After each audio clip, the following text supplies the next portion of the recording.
Hello, everybody, and welcome to what are we playing here? Tombs of of Scoria. How are you guys doing today? Nick, you got a new microphone? What's going on? I do, yeah. I'm all right, just not got my hair cut yet, but I'm getting there. I think this time next week, perhaps. That's really all that's been going on, not getting my hair cut. Wait, you said new hair? That seems to be what's throwing the entire of the United States into chaos as well, is the lack of haircuts. Yeah. Oh, I've been People playing just can't Warhammer Total stand it. War.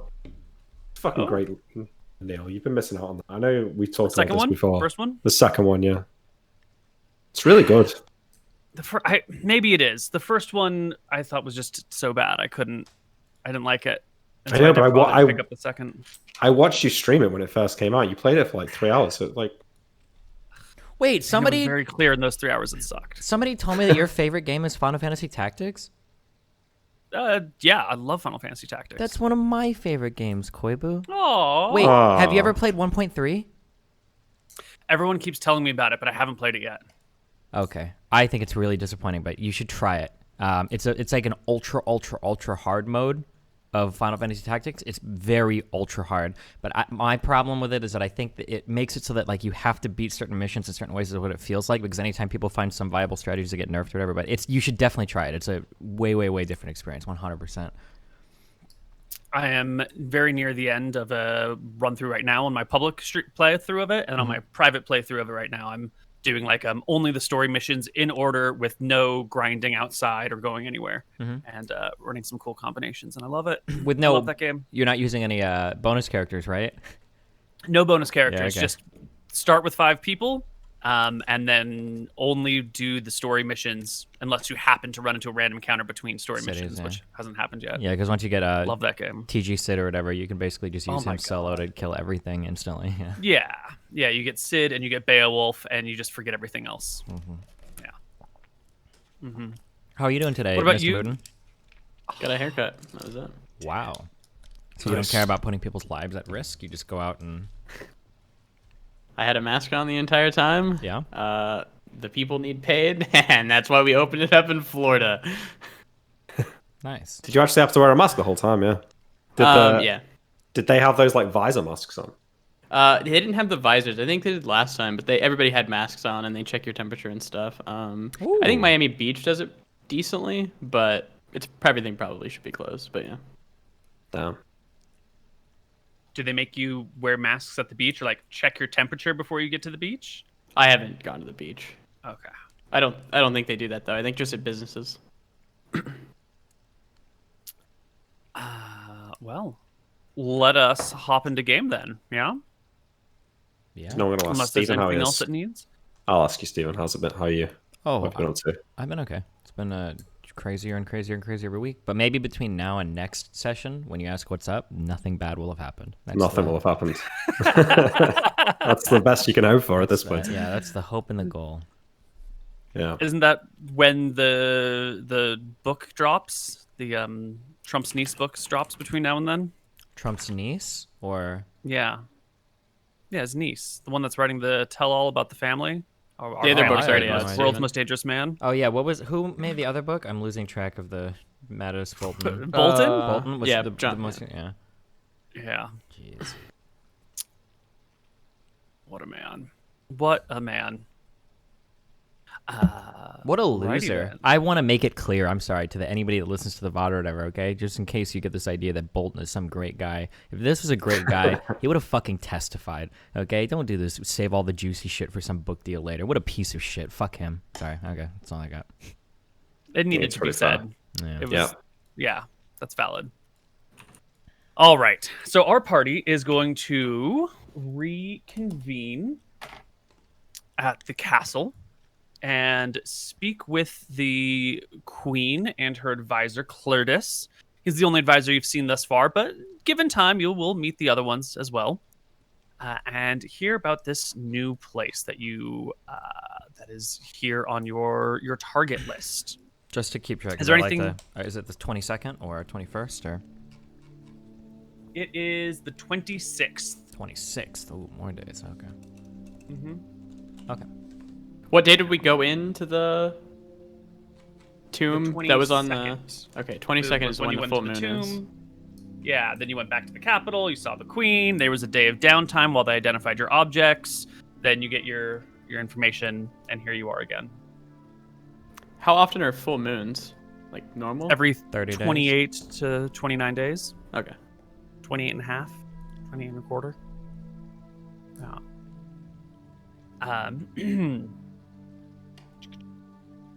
So, is there anything that you guys want to say or do before you arrive back at the capital, in the castle, through your secret route?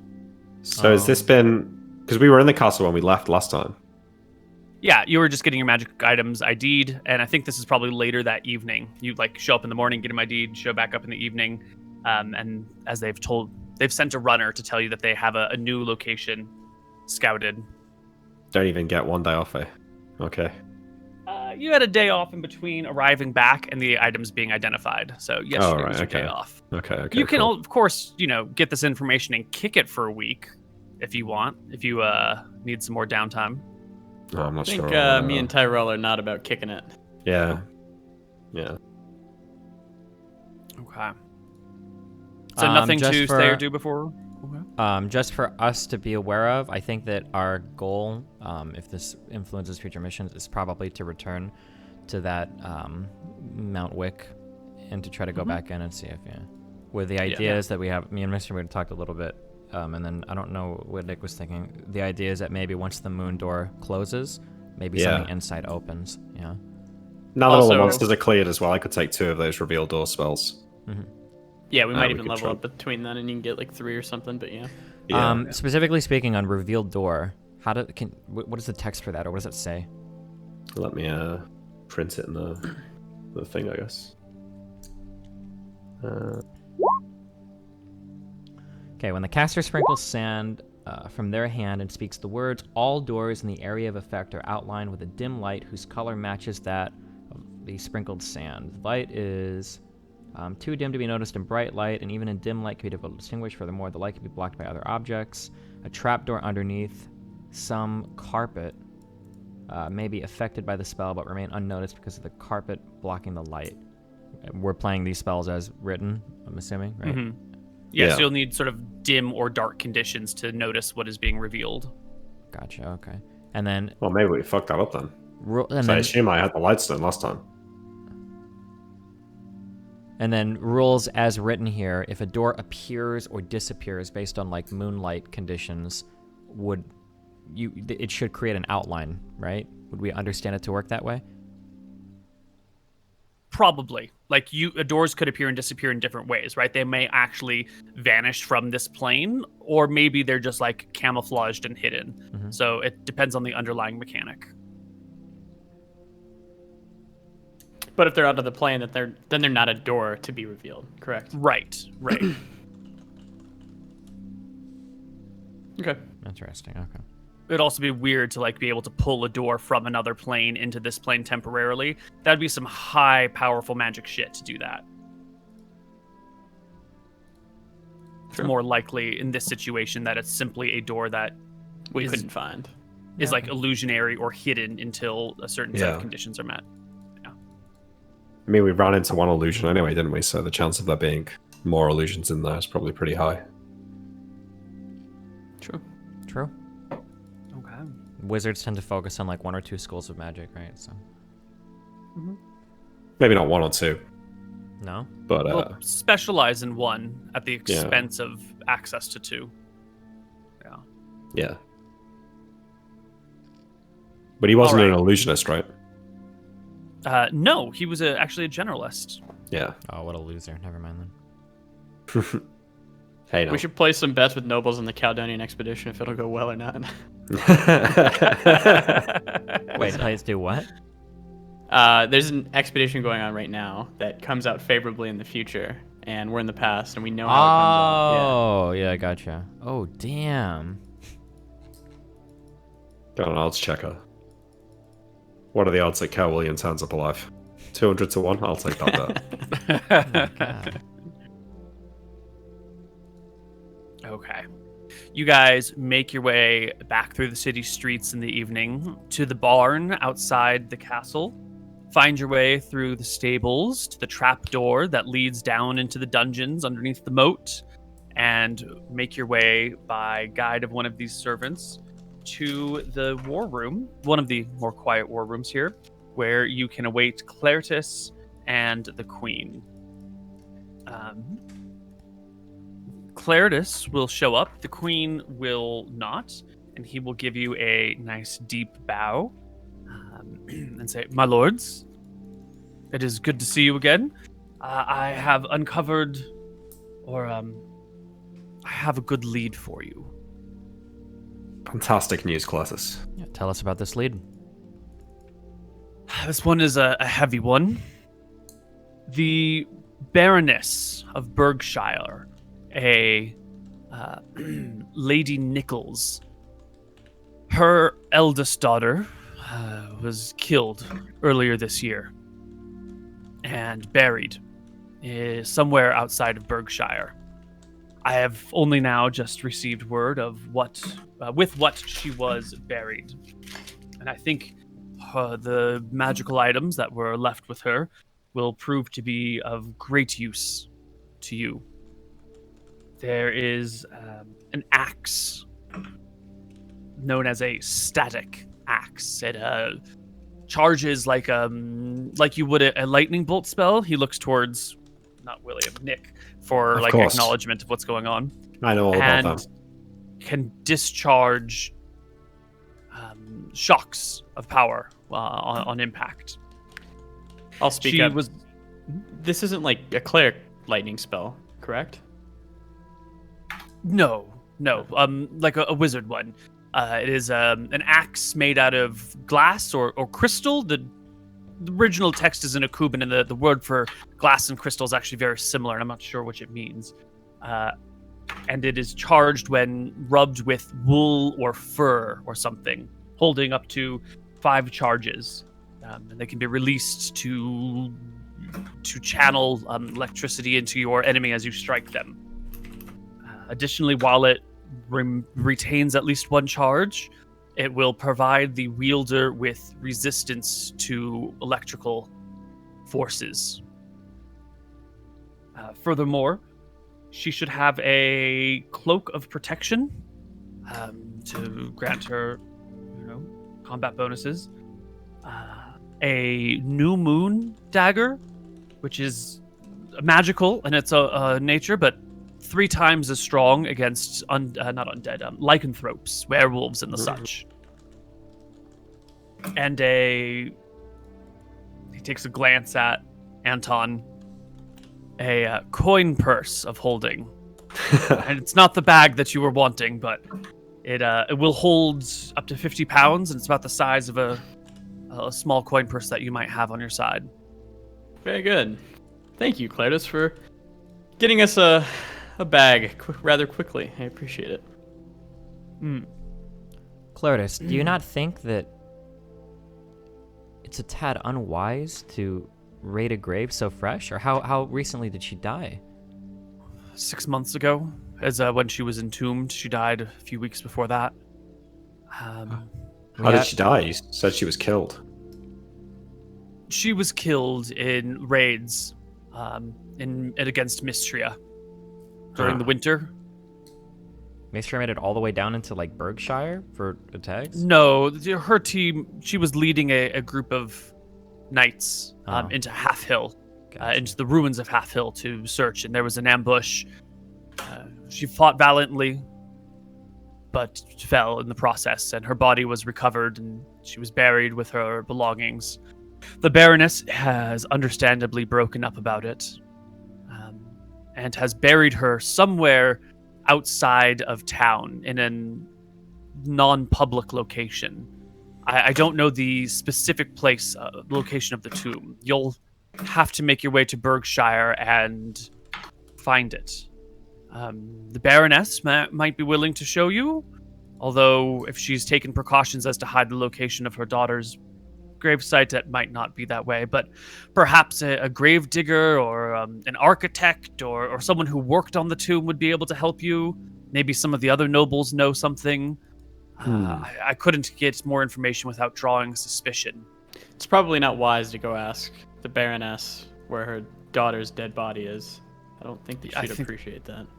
that would be a little obtuse, but hopefully you can find a way to get the location. I think me and my brothers will be well suited for this task. And the grave isn't protected, no undead or anything like that this time. Just a matter of finding it, right? I hope so, but I would be wary. If someone goes to the lengths to hide it, they might also go to lengths to entrap it. However, without the use of some very powerful sorcerer, it'll have to be physical traps or perhaps permanent illusions, maybe false walls. Who is I would Berkshire's sorceress or sorcerer? Their Archmage That's a big title. is a gentleman named Nichols.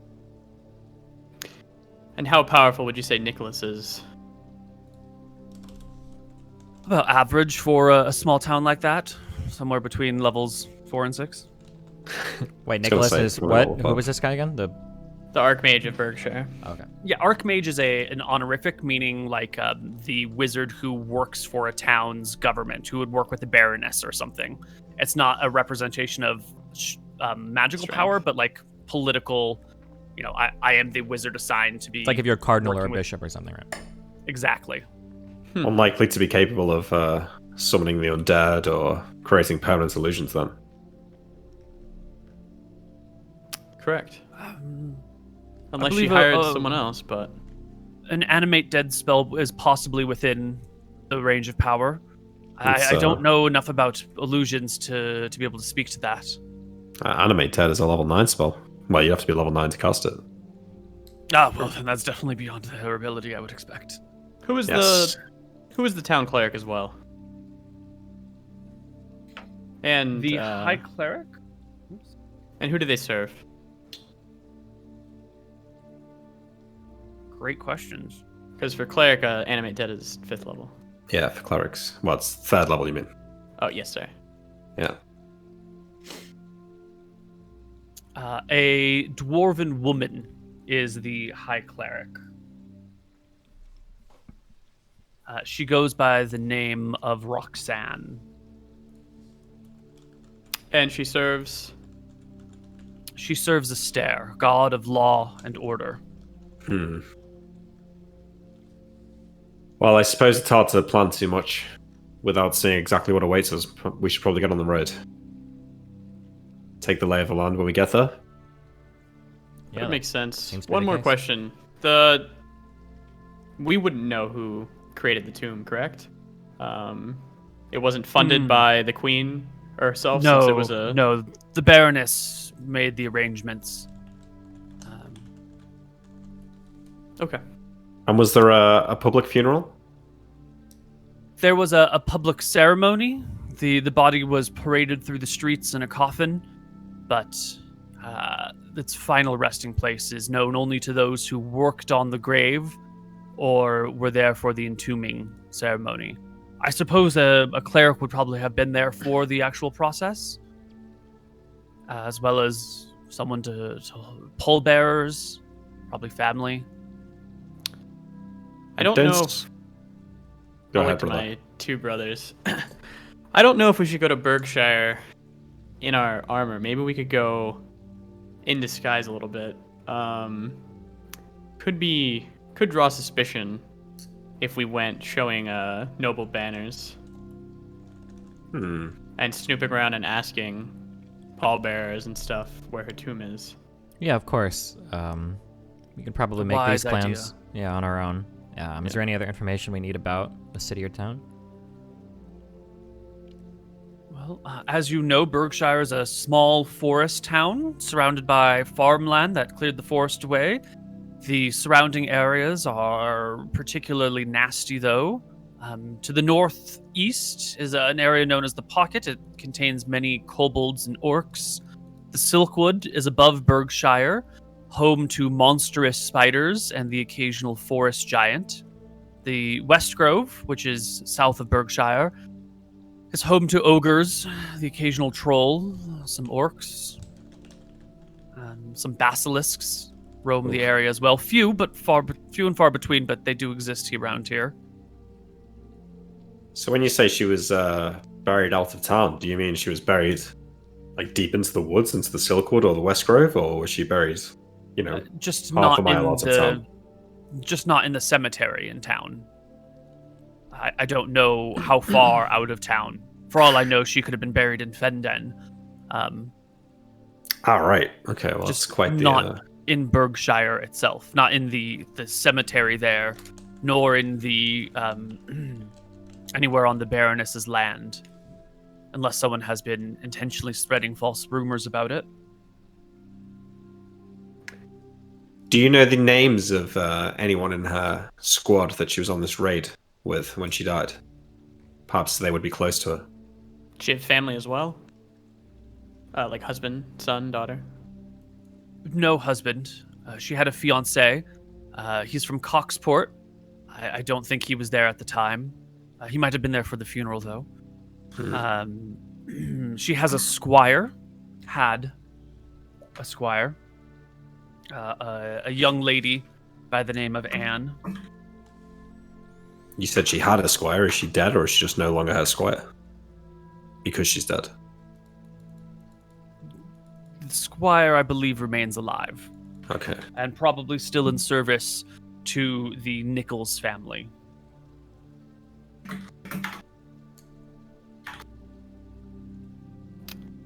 Okay. Remember, Tara Nichols is the woman's name. Her mother is the Baroness. She also has Tara was known for her exceptional strength. This may come into play at some point. A woman of renowned brawn.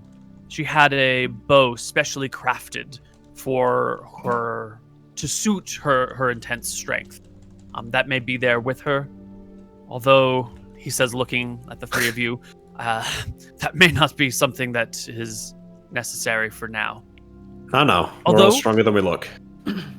I do have a lead on a girdle of giant strength. So maybe one day it'll be useful.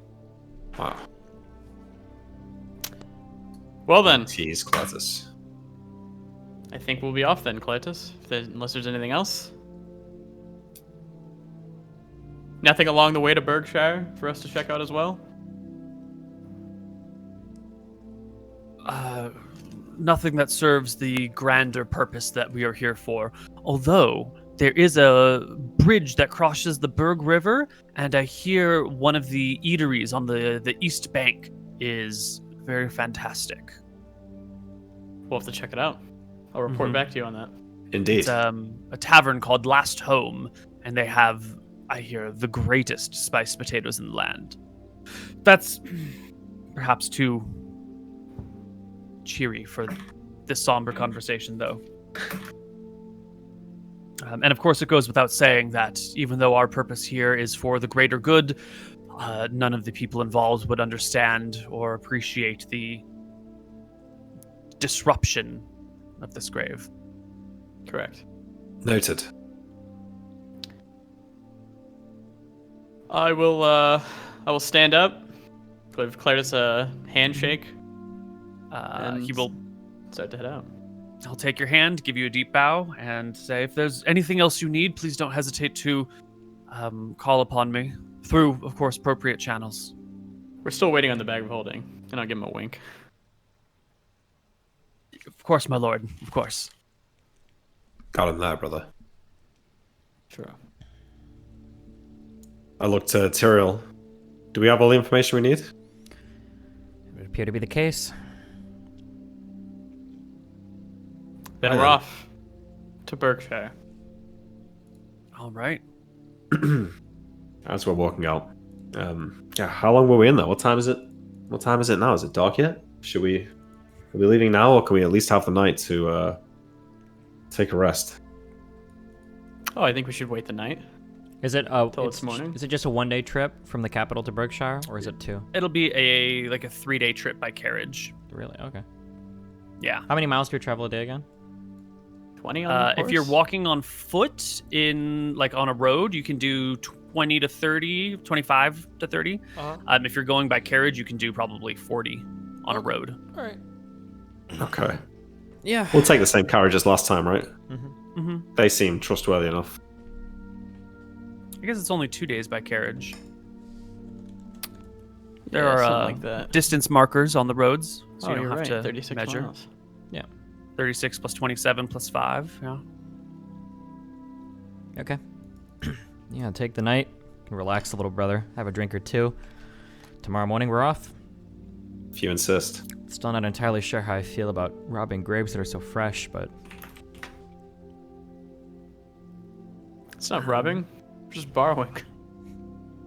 we're defiling the grave of a brave warrior who fell in combat in service of the land. He's barely been dead half a year. I agree. I think we should be cognizant of what we're doing here. I mean, it might be still the right thing to do, but it doesn't mean we shouldn't be aware of what exactly it is we're doing. We will be... I'm a cleric.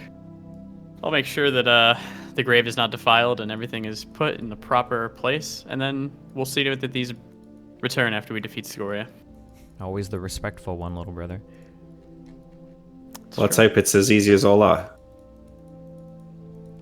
No weird gaseous wraiths, no undead.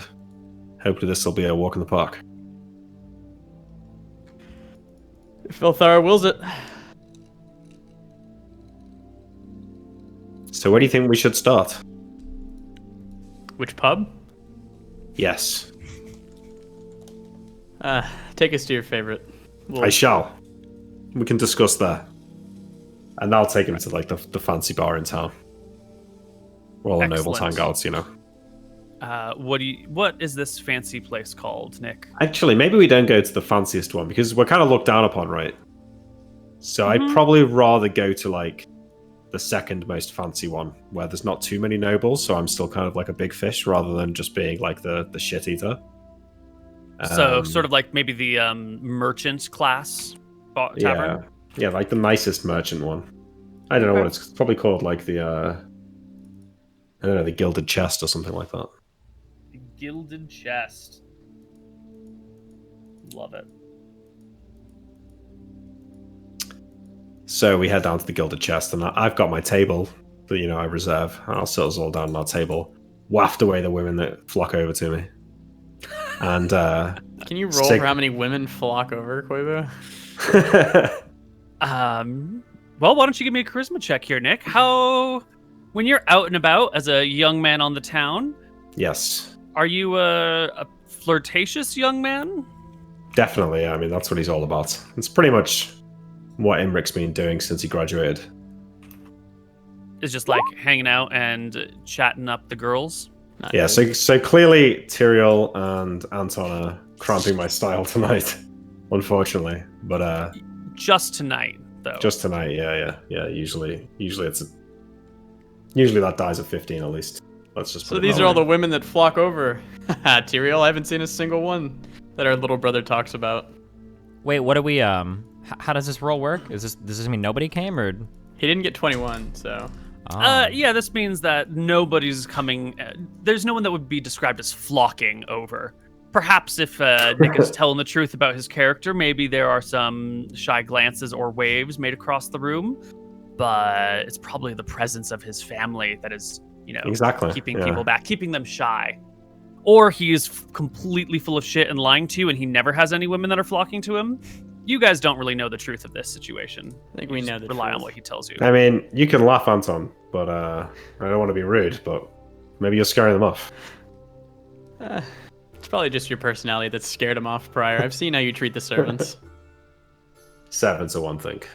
The young daughters of merchants are a totally different thing. So you like the young daughters. Well, I'm still young, Anyway, let's not get caught up in numbers. And I'll go and get us a drink before this becomes incriminating. All right. You can get a drink. A nice waiter in a little Bowtie will come over, ask what you want, deliver it to you, no problem. So while you're here, I'm sure you have your own things that you're going to want to discuss, but the one thing I want to get out of you is, what is your cover going to be? If you go to Berkshire, people are going to hear about it. Someone's going to wonder what you're doing there. Are you going to try and keep a low profile and not answer questions, or are you going to try and create like a false pretense for arriving? My idea was, is it possible for us to like disappear from Wickthrantharenthra for like 5 days and nobody knows where we went? And then when we get to Berkshire, it's more of like we have our symbols off and stuff and trying not to present nobility. I don't know if anybody has a better plan. No, I mean, I think you have we pretty should do recognizable faces, right? That's if true, anyone, like about 20% of the population is nobility, so if any of them see you, I shouldn't say any of them, but if someone sees you, I'll make a check to see if they recognize you. They might have seen us at a gala or something before. that. Wait, Yeah. 20% of the population are nobility. Did I say 20? I think is it 2%? I think it's 2% is Sounds nobility. more like 2, yeah. Do you mean in Berkshire, or do you mean in Wickthrantharenthra, or do you just mean in general? In general. I think noble population, historically speaking, was... With the 2 or 20? nobility... It can't be 20. That would be 1 in 5 people. Surely not. Well, I mean, nobility is a whole range of people. But I think it's probably 2, and I'm just having a brain fart right now. Well, would people in Berkshire recognize us, or do you just mean people in Wickthrantharenthra would recognize us? It's possible that people in Berkshire would recognize you guys. You are sort of one of those noble families that gets talked about a lot. You know, Yeah, you're they sort of probably famous recognize- or infamous. They'd probably recognize Anton quite easily, I guess. Yeah. Right. But, you know, Burn I say- boy of McGary's. I say, looking around the tavern at all of the rich merchants in here, you know, we're going to be traveling in a carriage, so it doesn't help for us to pose as paupers. But we could be merchants, I suppose. It might give us a reason to be asking around town, questioning the nobility. I mean, We'd still have to be careful, but... We should probably think of how we want to get into the grave, and then we can work back from there. How are we going to figure out where the grave is? How are we going to figure out how to get into the grave? Well, we do have a few pieces of magical items that we're probably never going to use. The Wait. Blessed Mace is an example. I won't use it because I have the spear, which is superior. So maybe we could go posing as like we're selling a great magical item to the Baroness's family or something. It seems as though it would draw a great deal of attention to us, no? Yeah, and plus, don't we have to return this mace once this is all over? We probably should, you're right. Forgot. Old Babylon up there won't be happy if we never give him his mace back. The mace was from the Queen. Oh, okay. Maybe we can sell that one then, I suppose. But I think Tyrael's right. It might draw more attention than we want. Well, you know, how does one go about finding a grave? Like, we'd have to speak to someone who was there. We could talk about putting one of our friends to rest, getting a tomb built, go to the local... Yeah, but the whole point of burying this lady was that she was buried away from the general cemetery, right? Someone had to build the tomb, correct? Yeah, I he think could Anton's onto something there. You accidentally give us information. know? Like, the priest probably won't speak to us. Any other nobility were there. Probably will either recognize us or refuse to help us, but But a stonemason. Yeah, stonemason or gravedigger. Probably our best bet.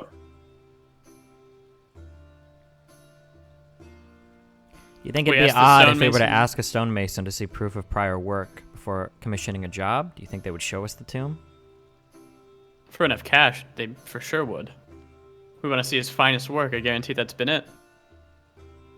We could tell him we're looking to get a tomb built in Wickthrantharenthra, and we heard that he has the finest hand in the kingdom. I just feel bad.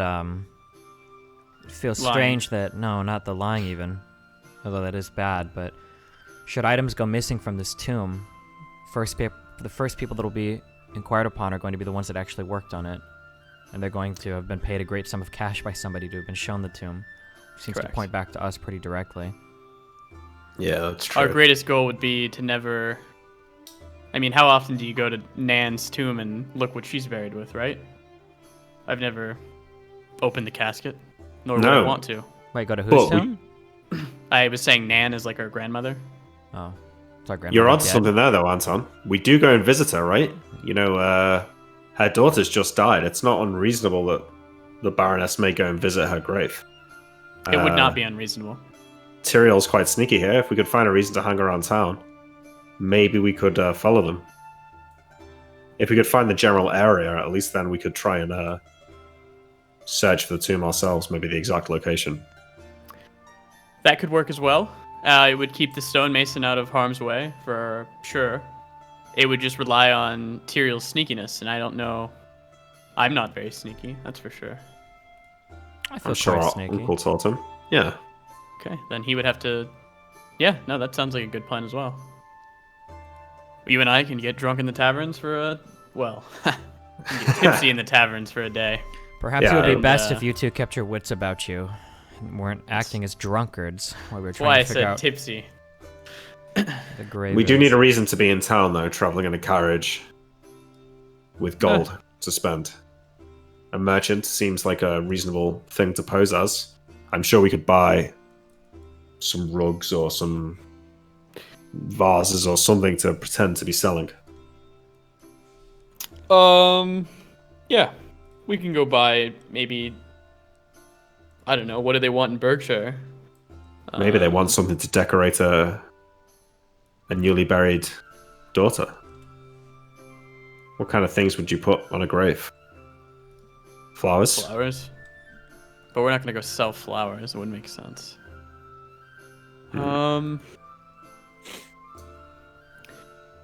Well, let's just go buy something that you can only get in Wicktron Threnthra. I don't know how to say it. Wicktron Wicktron Ra Renta. Renta. Let's go to Talking the about local, things. Well, there's another tavern in town, run by gnomes. Don't know if you've ever been. It's quite a special place. Well, don't knock it till you try it. I'm telling you, this place is like nothing you've ever seen. But the Are ale, they going to rhyme at me? they'll do more than rhyme. Trust me, that's a crazy place. I don't know who built it, but it's something else. But the ale they sell, I think they, it's some of the best I've tasted. Maybe we get a could sell cask? that. Maybe we could sell that in Berkshire. Tyrael, are you okay to go see the gnomes? I mean, I don't know what purpose it would serve, but I can tag None, along with don't you do two. it. Well, I mean only as a something to sell. I'm not trying to. No, I I don't think know how it's many a grand people will idea. have a great interest in our whereabouts. We're some nobles. We come into town. We stay at an inn for 2 or 3 days. We could just as well look as though we're passing through. We could just say we're going to kill a frost giant or something up there. I don't think we have to say anything. Who's going to be inquiring as to why we're in this town? Well, what if What if people somebody- ask us? Who's Do they going to What ask? do we recognize say? us? Don't talk to anybody. You're quite antisocial, little brother. You're used to it already, no? That wouldn't make much sense if somebody comes up to us asking what we're, why we're here. How often We're does a man on nobility. the street come up to you and ask you what you're doing?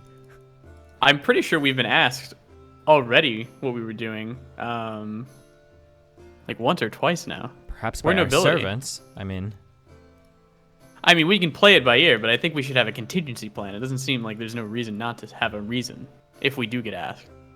You're starting to sound like our little brother who would just, half-ass everything and run it down.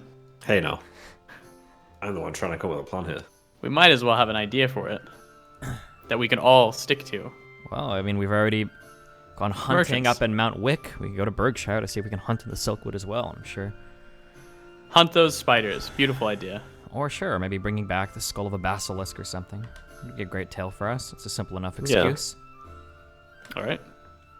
There we have it. Okay. We're not We'll going avoid to see the the gnomes gnomes. then. All right. Fine. Okay, well, cheers to a well-made plan. Tyrael, Anton, I'll pour us a drink and make a cheers. I'll leave it cheers. All right. You clink your glasses. Your plan formed. Anything you guys need before you set out? And are you setting up tomorrow?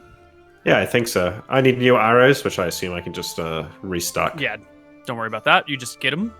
Yes. Just rations on our journey. Let's see. So when you're traveling from Wickthrottle to Berkshire, you'll probably be taking the road, and there's a natural stopping point at this bridge because it's a 40-mile journey. You can go about 40 miles a day in your wagon, and it's 36 miles from here to here. So you're gonna have to stop somewhere. There is an inn and tavern and some other things along this bridge as a natural resting place. So you don't need rations if you don't want. You'd be staying indoors anyway. Unless you specifically want to stop somewhere in the wilds. No, that makes sense to just stay in the taverns. Yeah, we can get rations in Berkshire if we need to travel out of town. Because if we're going hunting, it would make sense for us to buy rations anyway. Yeah. We'll bring an extra change of clothes, spare shoes, shovel, and a pick. Probably. Okay. These things can be packed into your cart by your servants. Somebody want to put that on the party sheet? I'll just throw it on there. Yeah. Okay.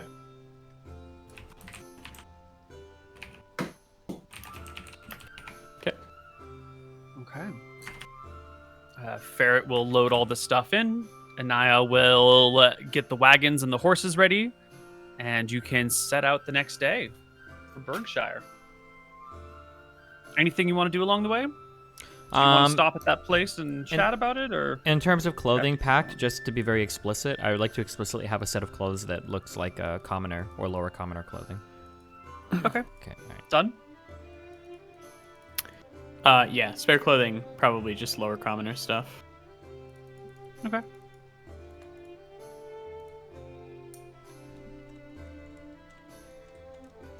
And I think we're just gonna go as quick as possible.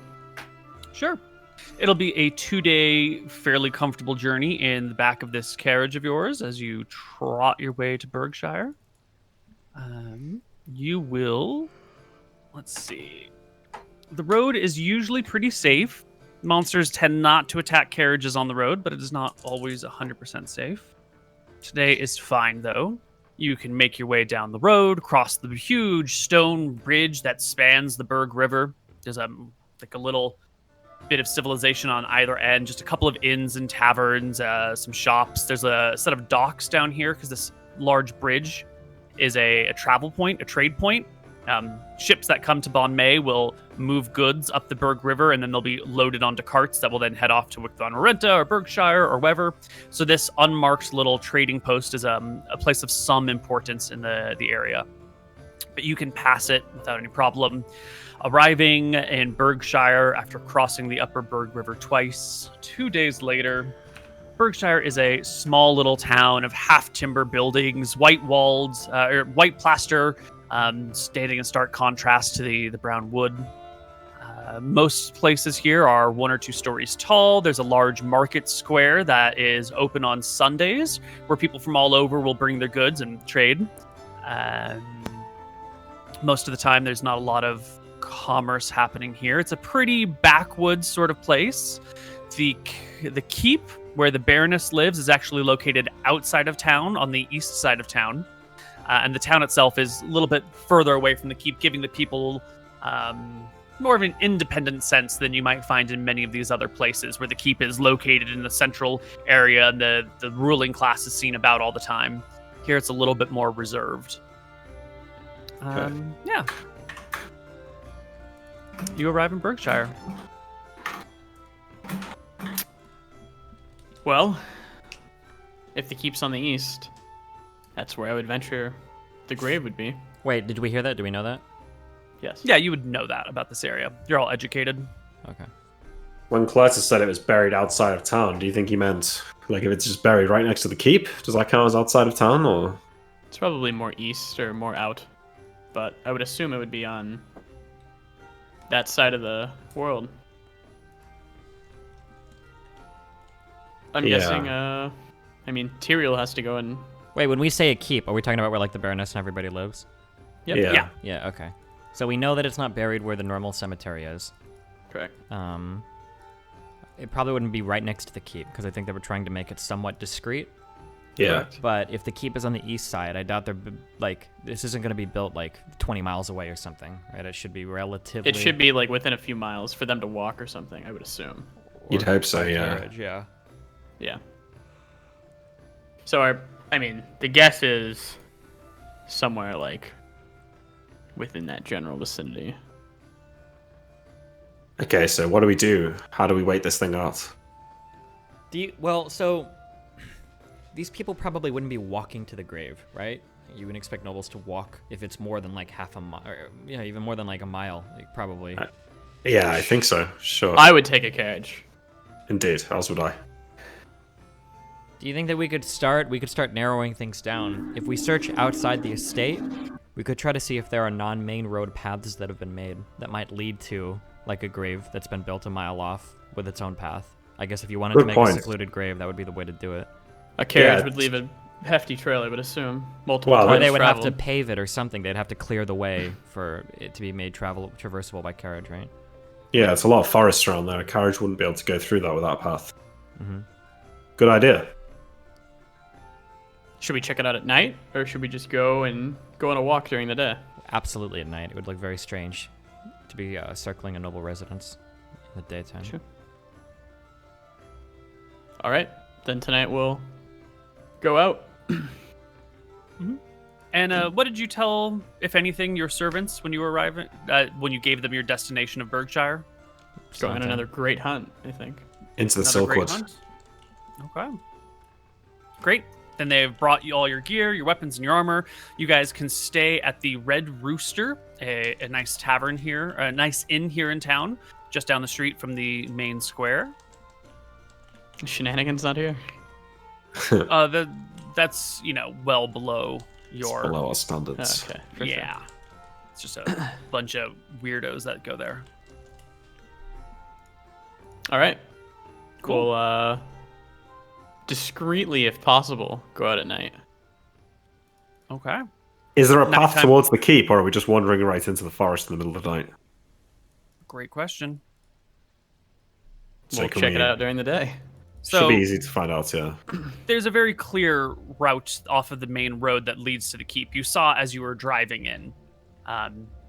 It's maybe 2 miles, 3 miles out of town, and then like going northward a little bit. So 2 miles east, a little, less than a mile north. Mhm. So that would be like right around here is where the keep would be.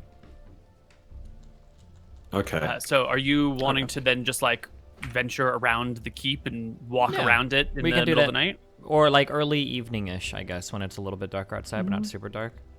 But let's not walk along the path, right? Let's get to where the path turns off the main road and then maybe walk 50 yards into the woods parallel to it or something like that. Just because, if I was the Baroness, I'd probably have guards on that path at night. Mm-hmm. How are we going to be able to see the path? Obviously, we have light stones, but they'll also. If this is like a illuminate us. heavily wooded area, the path should be, should be- very obvious. Like, Okay. yeah. Or quite obvious. Like, we should be able to pick out, like, okay, like a carriage can travel through here. That's So why we're going to I'm- head to the keep and then sort of look from there. Yeah, we can just Or- basically circle it. Like, I imagine out of the keep, there should be, whatever storage and farming areas they have, there should be one main path that leads to the road, to the main road Yeah. to get back into Berkshire.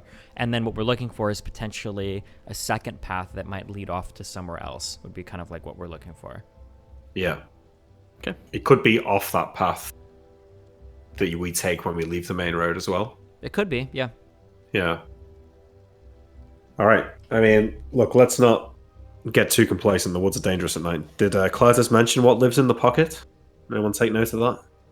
He listed a ton of monsters. He said very rarely, but there could be basilisks. He mentioned hill giants, I think, or mountain I trolls or believe something. Like, those were in the West Grove. I Yeah. don't remember what he said in the pocket. yeah.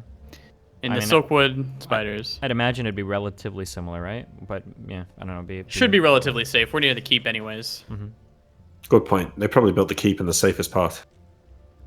I would hope. That would make sense. All right. Okay. Off you go into the evening. You can make your way down the road back towards where the Baroness's keep turns off from the main path. You find yourself here. The sun has yet to set, but is getting sort of low in the sky. Your servants are tending to your rooms at the Red Rooster. There's no one on the road anywhere. In front of you is the path that leads to the keep. It goes about a half mile or so. To your left is Berkshire. To your right is eventually a bridge that crosses the Upper Berg River. How do you want to go about this? So I think we walk slightly past the path, like 50 yards, and turn off into the woods. Would you agree? Yeah. Yeah.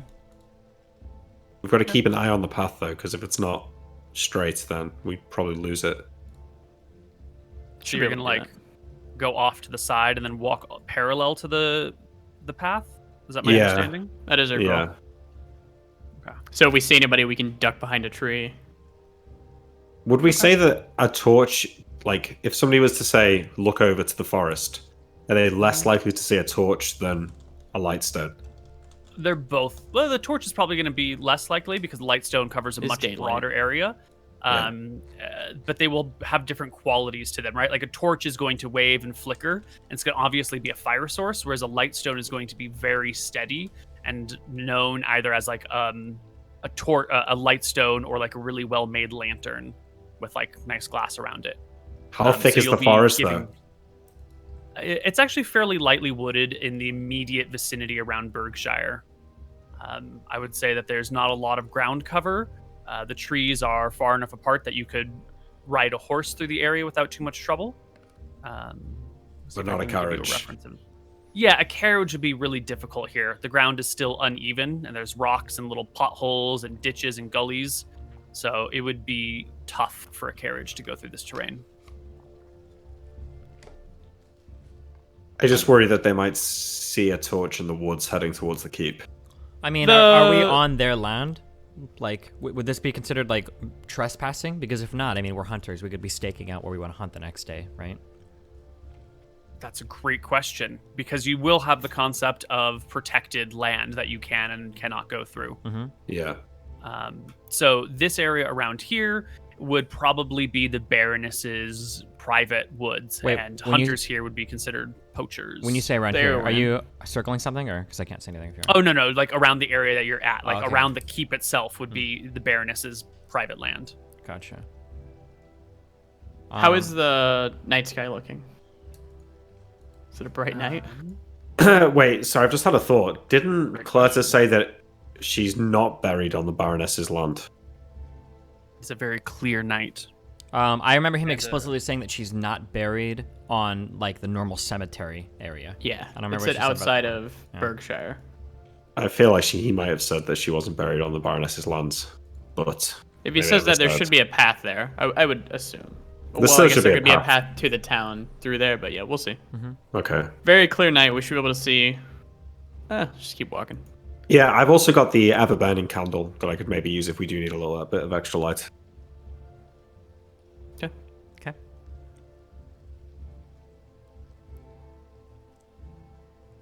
All right. So through the woods you will go in the evening. For now, you can make your way without any artificial light source, for it is a very clear night. It is a few days after the half moon, so the moon's not that bright anymore, but it is nice and clear, and it's the middle of summer, so the most stars are out in the sky as possible right now. Yeah. And I guess we're just gonna wander around looking for something that looks like a way that like wagon tracks, right? Somewhere that Well, sort of, but aren't we really heading to the keep and then going to circle around it looking for another path? Well, that's what we're doing now, right? Kind of, right? Yeah, Yeah. so we're not just wandering around aimlessly in the woods. We're following the road to the keep, and when we're like a decent distance from it, we're going to try and like circle around to look for another path. Here we go. There we go. This is, I had to resize it. This is about the sort of woods you would be expecting. Okay, very nice. It's fine. That level of ground cover and density. Okay. Okay. Can I get a perception check from everybody in the party to see if you can spot any of these things you're looking for? Just get a 20, and it should be we should be done here. Oh, Jesus. Well, Well, I got a 20, which is not a fail or a pass, right? so you will move through the woods looking for tracks for somewhere that a carriage could be, somewhere that might be like a grave marker or something like that. And you will end up hiking the whole half mile to the Baroness's keep, to the point that you can start to see lights in the distance through the woods, high off the ground, letting you know that it's like in a tower or atop a wall or a large structure. And as the lights come on in the keep and the sky begins to dim, you find yourself not seeing any such trail or path. You do cross multiple game paths, footpaths that are probably from the Baroness's hunters or from whatever animals that come around through here. Deer trails, badger trails, that sort of thing. Yeah. But nothing sizable enough that a wagon would go through here, and nothing well tread enough that you would expect it to be an important avenue. So that's coming towards the place, right? Towards the keep, Koibu? Yeah, so if this is... I'm going to move the picture again. If this down here is the main road... Yep. The one that's in orange now, and the black one is the one that heads north. You guys have come alongside it all the way to the keep. And the keep is right here or something. Yeah. Okay. Are we able to go... Are we able to go around? Yeah. And then check out the back area? Yeah, you can totally do that. Keeping a safe distance for the record. Yeah, keeping it safe distance, yeah. Mm-hmm. At this point, though, you're going to have to start using some sort of artificial light. The evening is beginning to wane, and the night is coming. So how are you going to light your way? Would a candle work or not? A candle will illuminate pretty much what's at your feet directly if you kind of lean low and hold it over the ground. But it won't give you a lot of cover or a lot of vision around you. All right, for a light spell, or for a light, what's it called? A light stone. Are we able to illuminate it like a flashlight in a certain direction? Mm-hmm. No, it's a magical thing that'll fill a huge area around you. Even if you cover it so it's only shining in one direction, the magic of it will just fill through around everything. Yeah, and it'll be pretty obvious to anyone that is manning the walls. Wait, so you're saying that if you cover it in a blackout blanket and leave only a small gap, it'll come out of that gap and then go all around? It'll fill the area, yeah. Well, I know how we can get around it. I have a darkness stone on me. So what we would do, it's magical darkness. You would assume that it's already really dark out. What we'd have to do is we'd have to take the darkness stone. We'd have to place it 10 feet to the left of us. And then we could have our light stone out 10 feet to the right. And it should, from our right, be completely light. However, on the left, it will be pitch black darkness, that sliver of 10 feet. But sounds a bit cumbersome. It's going to be kind of awkward. No, that's actually a way this would actually be really easy to do, right? So one would walk on the left, one would walk on the right, the one on the left would hold the dark stone, the one on the right would hold the light stone, and you just walk, keeping the castle parallel. Basically. Yeah, so one person's going to have to take the dark stone, walk in pure darkness 10 feet away, or at least a little bit away, and then I'll pull up the light stone. Let me posit a theory, though. What if we get attacked? What happens then? Attacked by who? Anything. A monster, an animal. Then we fight. Then we fight it. If anything, what do we do with the darkness stone and the light stone? The dark stone person's going to have to chill while we fight. Well, we could sheathe the... you could also put the dark stone in your pocket and you should be fine. Wait, how dark or light is it right now? You said it was a relatively clear night. Is it if we were to put the light stone away, is it pitch black and we're blinded, or is it just going to be dim light, or what? It's going to be hard to see what's happening around you. You would have significant penalties on any sort of perception checks to see what's happening about you. But for fighting, are we going to have disadvantage or minus to hit on attacks, or? You'll have a penalty of 2 to your hit and a penalty of 2 to your AC. If your enemy is also affected by the darkness, then they'll have a penalty of hit of 2 and a penalty to their AC of 2, which means they essentially wash.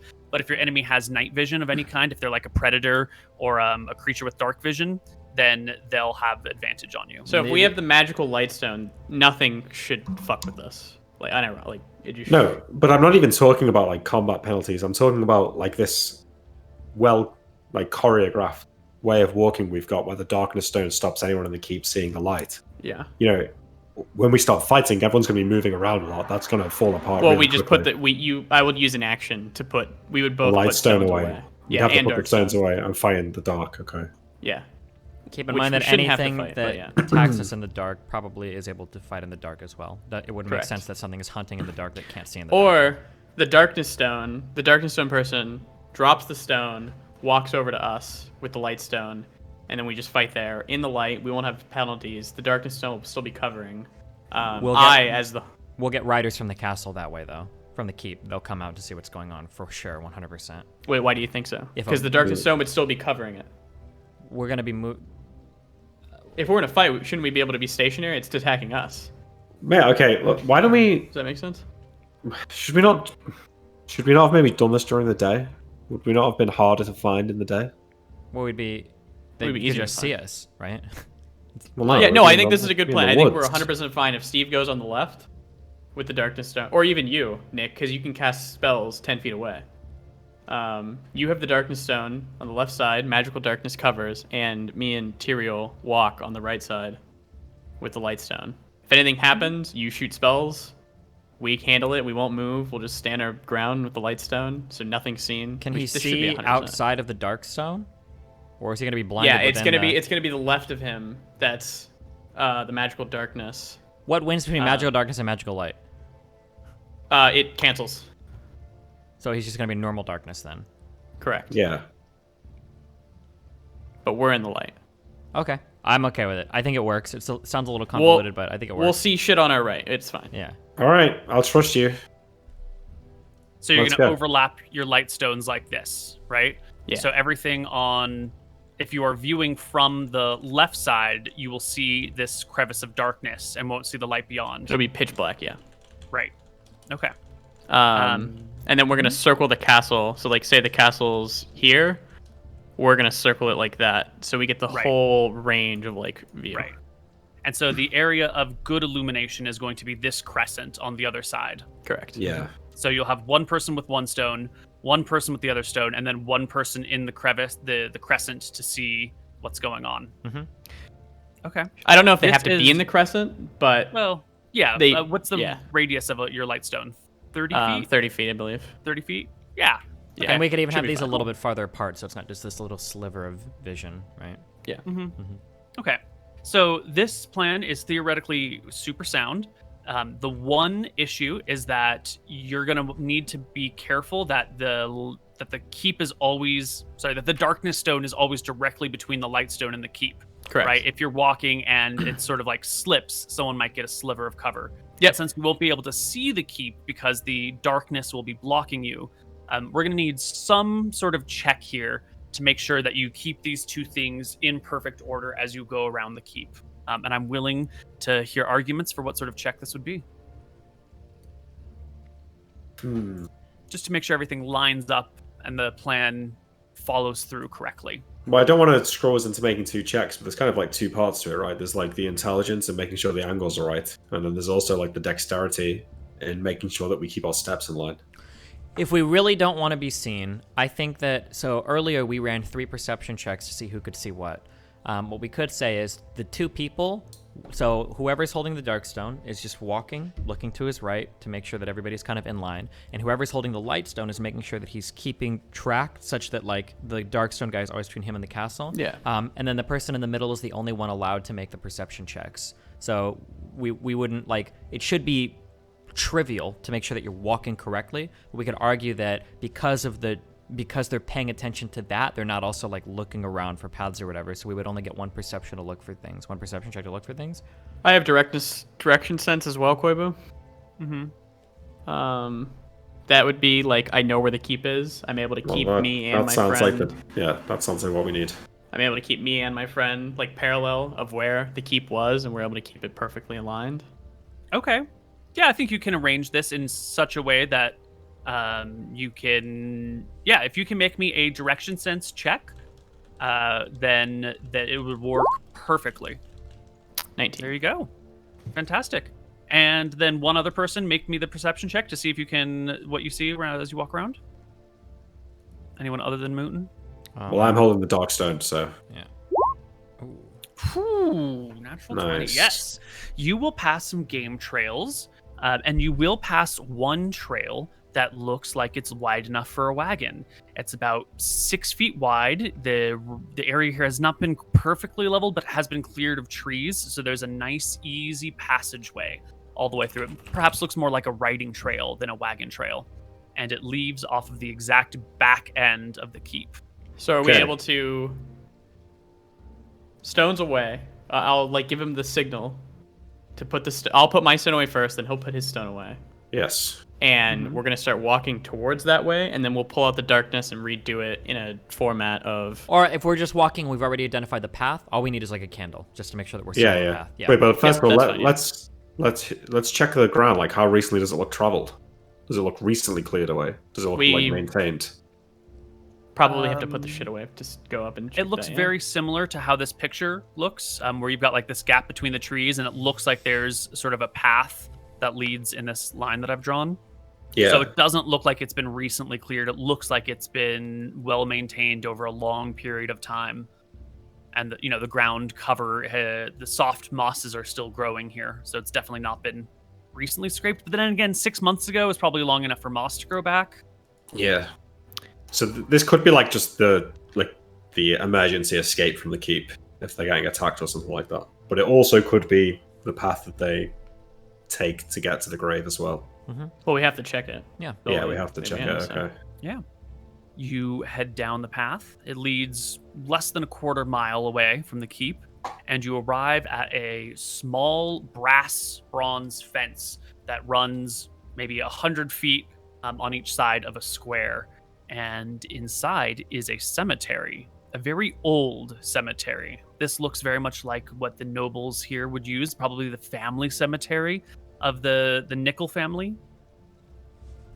Okay. Mm-hmm.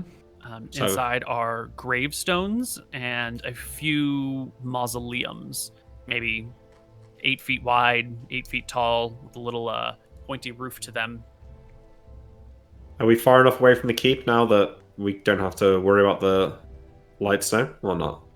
No, a lightstone will shine through the darkness like a beacon to anything for miles around. Okay, so I will take out my ever-burning candle and light it and start checking the names of the graves. And I'll look for, like, recent flowers on anything. Or just names. I mean, we're looking for a particular, like we know. Yeah, we know her name is, hang on. Wait, did we ever get Tara. her name? Tara Nichols. Tara Nichols. Okay. Yeah. Yes. Name after name reads of the Nickel family. There are a few that aren't Nickel family. These must be high-profile people who have served the Nickel family over the years. But the most recent grave was marked 4 years ago, and that would have been the Baroness's husband who died and was buried here. There is nothing more recent than 4 years old. Yeah. Okay, so... like, this graveyard wouldn't be a secret, would it? Like, if Cletus is saying he doesn't know where she's buried, she's probably not buried here. I would assume that she's going to be buried near her family. Maybe let's go around the back and see if there's another trail or something like leading out. There's mausoleums as well, so she could be potentially, like, hidden in one of those. Yeah. What is a mausoleum? Can you? It's like a big building where they It's store like a bodies. structure where you might hold multiple bodies, or maybe just one body in a more ceremonial way. And the mausoleums will have names on the outside of who is entombed here and when they lived and when they died. And none of these dates will coincide with the Tara's death. Is But that if you want husband? to hide someone, I think you would put him in maybe an unmarked mausoleum. Yeah. We Is her dad in one of the mausoleums? Or is he in Yes, a grave? Her dad is in one of the mausoleums, along with a couple of younger children that didn't make it through childhood. That's Okay, what we'll check so- then first. Seems like the best place to start. All right. The mausoleum that you're looking at that has the father and some of these stillborn or young died children is stone on 3.5 sides with a brass gate that leads into it. The gate is locked. No.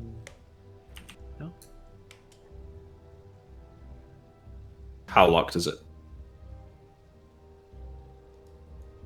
Locked? I don't know how to answer that question. I nudged Tyrael. Yeah, but Yeah. what's it Can you locked open with? that? There's a big padlock on the Okay. gate, so that you would need a key to open it. But you can sort of see into the room, and you'll notice that there's a spiral staircase that leads down underground. Could I try my luck at picking a lock? Absolutely. Oof. Rob some graves. My skill on this is pretty bad. 25%, okay? Okay. Oof. What does that mean? What do I need to roll for this to work? You want 25 or lower on a D100. Okay, 25. And you can use the sheet interaction, or you can just roll the D100 on your own. The sheets are for your convenience, not for your That's necessary. okay. I just need to know what I needed to roll. Okay, all right. That's the most important. Roll low. It's important. You have to project onto the dice what you want from them. Yeah, of course. Yeah. Nailed it. It takes you about 9 minutes, and eventually there's a very satisfying click, clack, clook of the lock, and the gate swings open freely. So that's why Mom and Dad sent me to cleric school. Well done, brother. Pat him on the back. Glad all my time with my uncle wasn't wasted. What should we do with the padlock? Should we bring it with us just to make sure it doesn't get... Oh, it's like part of the gate. It's built into it. Ah, okay. We will if you close the gate behind us. It'll lock itself if you close it. Okay, can I fasten... So I have silk rope. Mhm. So what I'd like to do is not close the gate completely, but I'd like to take silk rope and tie like the gate like kind of shut. Do you know what I'm saying? Tie it so like that not the gate. Yeah. so it's like got a adjacent. few inches of Yeah, wiggle it's room. got a few Yeah, I inches. get you. Okay. Okay. And That I'll way also someone wouldn't put be able to open it easily. well, and it wouldn't like fling open and be like super noticeable. Right. I'll also cut a little piece of rope, and I'm gonna put it in where the padlock would latch. So if it like accidentally closes or something, it will stop. It'll stay. Perfect. Very clever. Smart.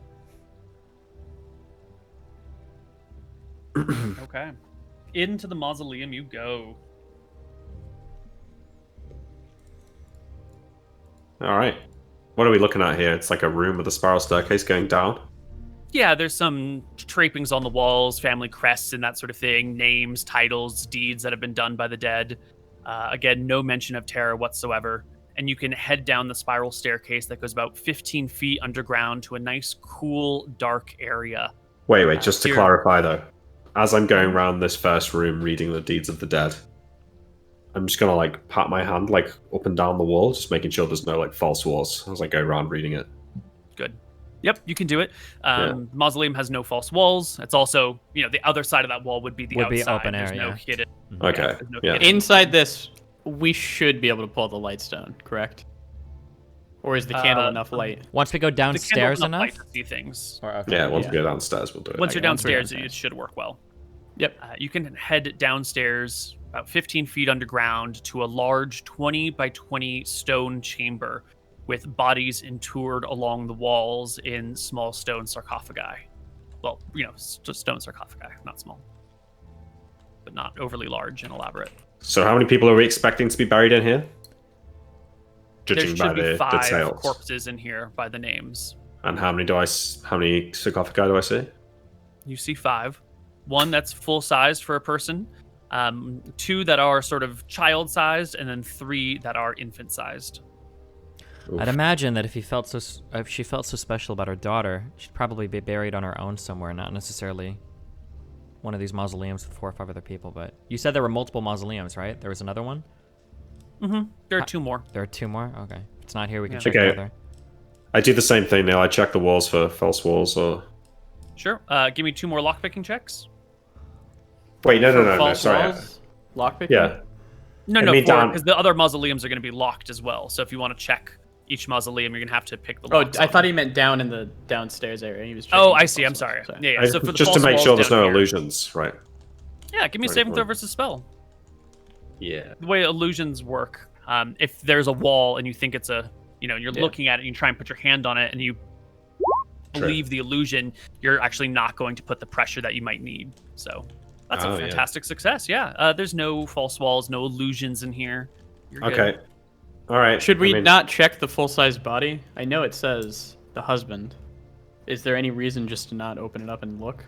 Take a I gander? don't think that they would mislabel their graves. That seems to Yeah. be quite extreme and dishonorable. He died 4 years ago as well. They'd have to have like gone back and edited it. Mm-hmm. Okay.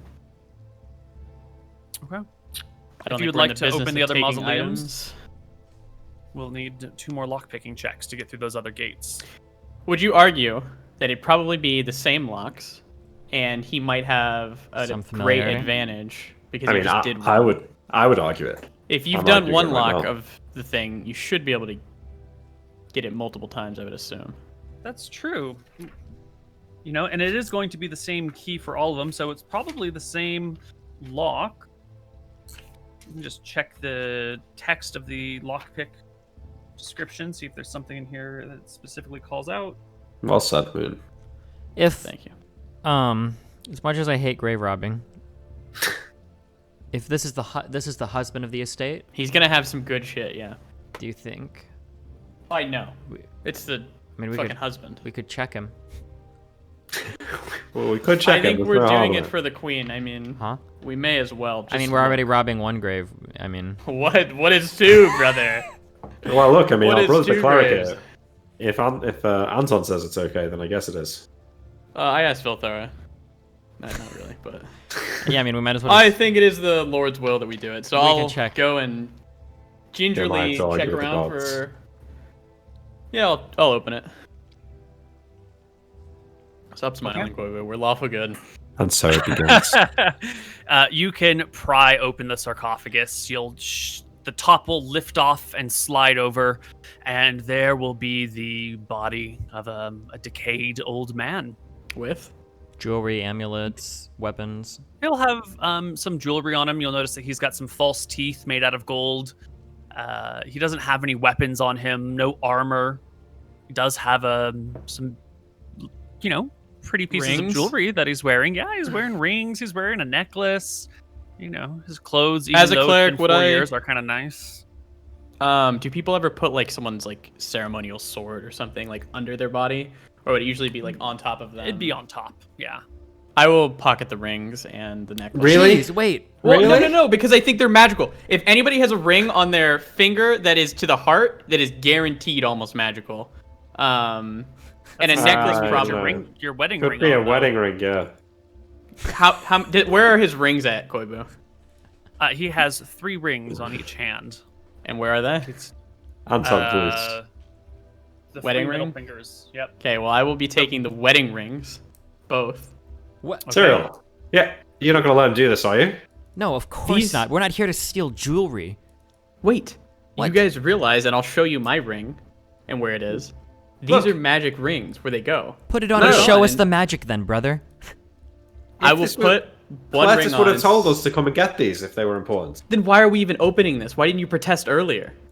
Just in case, like you said, they buried the girl here. But you're right, I should have said something earlier. I think this is... I think it's okay Okay. to check to see if there are additional items here that we could use for our mission. these but could that be I didn't know additional that meant we were items. going to steal a dead man's wedding ring. We're not stealing his wedding ring. I will put on the rings and see if I can feel any difference. I think that's a mechanical thing where you can like fuck around with it. Yeah, you put them on.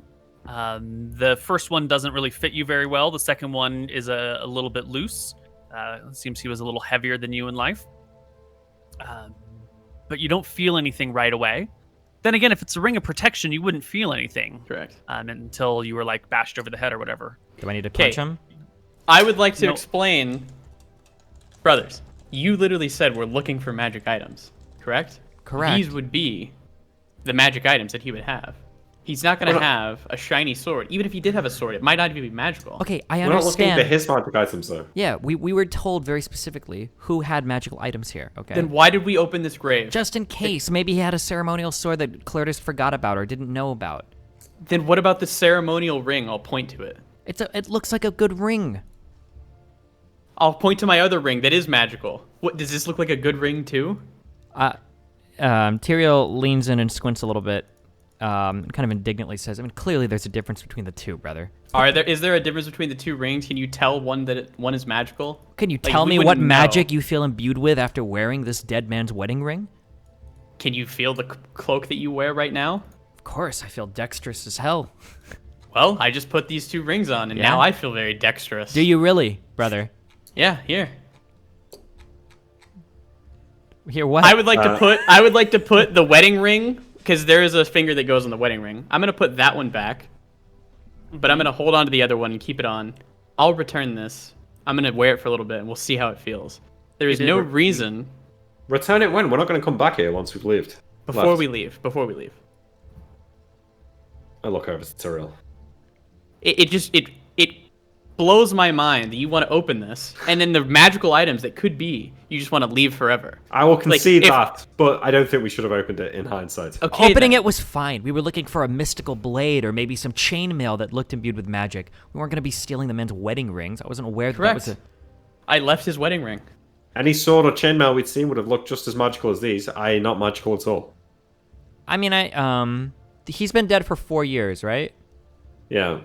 So my I don't know how much we can cheat with this. My understanding is that magical items very clearly are like resist erosion, corrosion. Very Yeah, clearly that's resist. true. Like, do okay. these rings like appear to be like, whoa, these are in really fucking good condition, or?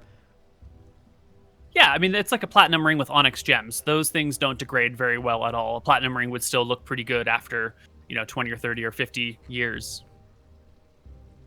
All I'm saying is, these could be very magical rings. We might as well take them now, and we'll return them when we return the rest of the stuff. If Do you they're have worth the? anything, Can't you sense magic in an item? I don't Not have detect today. magic, and our failure of a brother can't do it either. Neither Don't of blame you me. can detect magical That's- items. That is not my specialty. I could if we came back. But anyway, look how much we found in the first place that we went. We found more magic items than I've ever seen, and if Claire says to be believed this time, we're going to find even more magical stuff this time. Do we really need to go around robbing the dead on the off chance that this ring is magical? Like, I don't think... Like, so what if it's a ring of protection? Like, How many we've already rings? got one ring of protection. There How many could be- rings? He had so. How many do the you have? only- How many did you take from him now? I took 2. Only the rings on his wedding fingers Uh-huh. on both hands, because those are the ones that are magical. You can only wear 2 rings, and it's on those fingers. I'm not gonna fucking rob all 6. It wouldn't make sense. Sure, But I okay. will take those 2 because we're bringing them back no matter what. Gotcha. Okay, fine. You can take those 2. Can you put those 2 back on, and then I'll take them and give them to you, so that I get experience for it? Yes, you can always be the one searching. Yes. Okay. I just want to verbalize that to make sure, but, Yes. but okay. Did he have a very ornate necklace that doesn't look corroded at all, or how is it?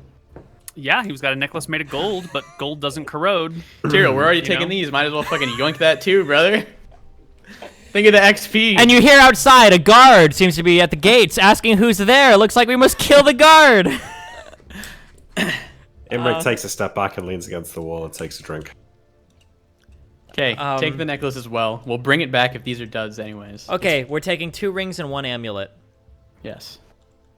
Thank you. Finally. Okay. My brother is sensical. He's come to his senses. You're bringing these back if they aren't magical. Not just me. We. Fine. To the other mausoleums. Let's go. All right. Your lock. Wait, as we make our way up the locks stairs, together. I ask real quick, Anton, did you want to check his feet for some magical boots, perhaps? Oh, I hadn't thought of that, brother. And I'll ponder it as we walk up. Okay. All right. You can pick the locks on the other mausoleums without any problem. You've already picked these, I'm doing the same thing as before. which is The rope. So first, I'm taking the rope off of the current one that we're in, taking the little piece of rope out, and I'm closing it shut. Right, I right, also got it. closed the mausoleum. I know I'm just saying this because we have to be descriptive, because if we're not, you'll say we left it open, you'll fuck us. so you close the mausoleum door behind you. And I closed his casket. Perfect. Okay, so we leave, close the mausoleum door. The next one, I'm doing the same rope trick. And then we're going to search that one, and then we'll do the next one after. Great. Okay, I do the same thing. I read how many bodies there should be. I read the names of the people here. The mausoleums look accurate. Here's some older families from a different line from 100 years ago in this mausoleum, and the other one's family members from 400 years ago. I check for illusionary walls. Everything seems to be on the up and up. The body Okay. count is correct. We're going to search the big ones. Yep. Listen, as we're getting through the last mausoleum, I say, I Well, feel wait, like fine. no, I think isn't Nearly you're not saying that they all both look the same as we expect. They look as to be expected. The body count is correct. The tombs seem to be old. The carvings on the rocks that interred these people are quite old. You could pry them open, and they probably have jewels and gems and stuff on them. They may have swords and stuff. Oh, listen, we robbed one. I speak to my brother. No, We might as well just look. This isn't what we're here for. We didn't come here to just rob. We came here for magic items, correct? And I looked at Tyrael for support. We came here to find the tomb of Tara Nichols and to find her. And we have to open them to see if axe. she's in these. I won't be a part of it. I never knew that the drunk would be the righteous one here. You're gonna have to be sober to have morals, brother. I take your drink. Tyrael, it's 1-to-1. You can decide. I think we should at least open them and look. I mean, when you've opened one grave, you may as well open another. I open. Or I'll let you open them, because for XP. Yeah, I'm opening them. Sure. In the graves are people with jewels and gems and gold. Some of them even have weapons on them. What kind of weapons? Why are you shaking your head like that, Koibu? I didn't think I was shaking my head. Some of them are clearly warriors buried with their sword and their shield and their armor. Mm-hmm. They're of nice make. Probably not magical, but you never know. These are very old. Which ones are not deteriorating?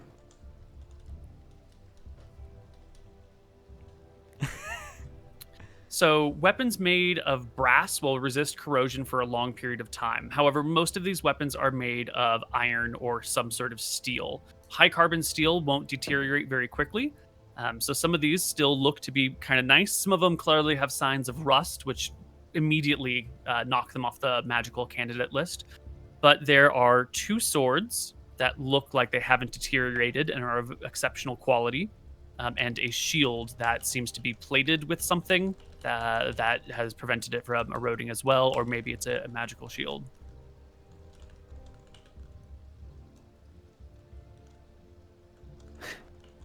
I looked at Tyrael.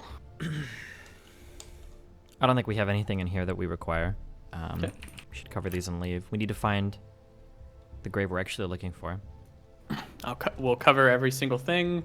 Do the same thing as before. Unlock it, or Do you take anything from these?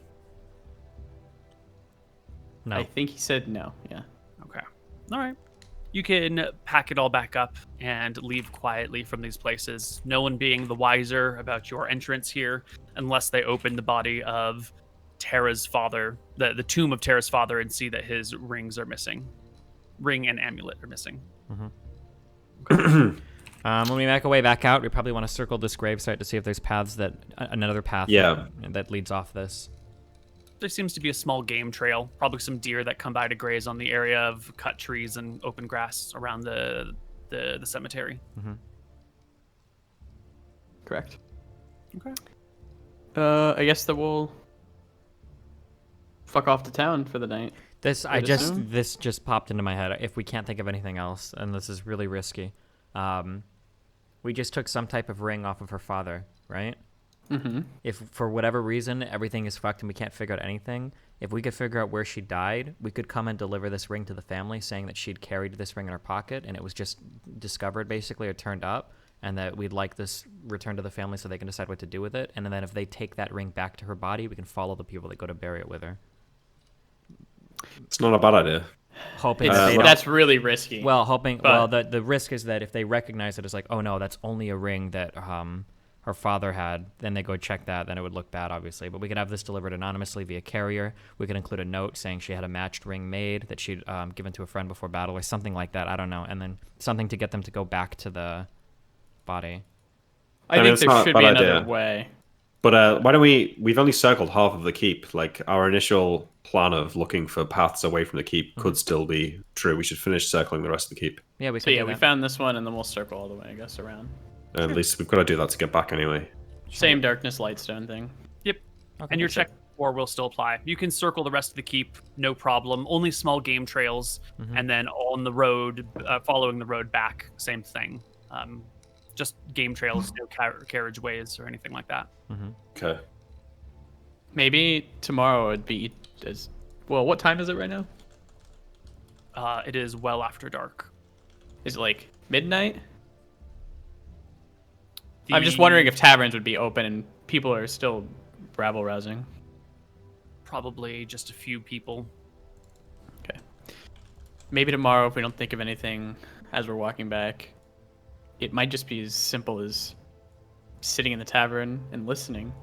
It would probably be quite the talk of the town to wonder where she's buried. Maybe some youngsters are looking. Maybe some people know. And I feel like put our talk ear to of the where ground, her so. grave would be pretty hushed, right? Like, because the only people that would care would be like grave robbers, and I don't know why people would be openly talking about. I feel like it's weird to like hide the grave. So it might just be like one of those things that happens in the town where they're like, it's the talk of the town. Like, oh, did you hear? Like, they actually put her in the X mountain. Yeah, maybe I can do that. Yeah. Okay. So, Do you wanna, Cletus mentioned her fiance was out of town from Coxport and her squire as well. Like, perhaps these two are potential leads. The squire is probably still in town.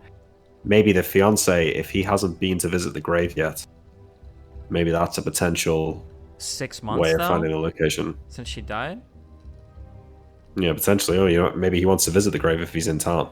I don't think we want to ask her family or squire. Yeah, we're whatsoever, trying to I think. avoid like direct stuff. Because if you ask like, oh hey, did you hear about that thing? Oh yeah, and then 2 days later, oh it all got robbed. Yeah, true. Yeah.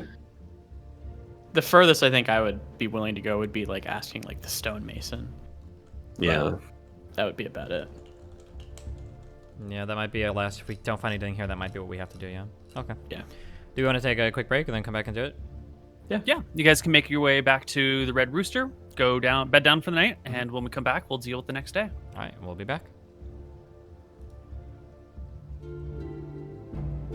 We're not thieves, Koibu.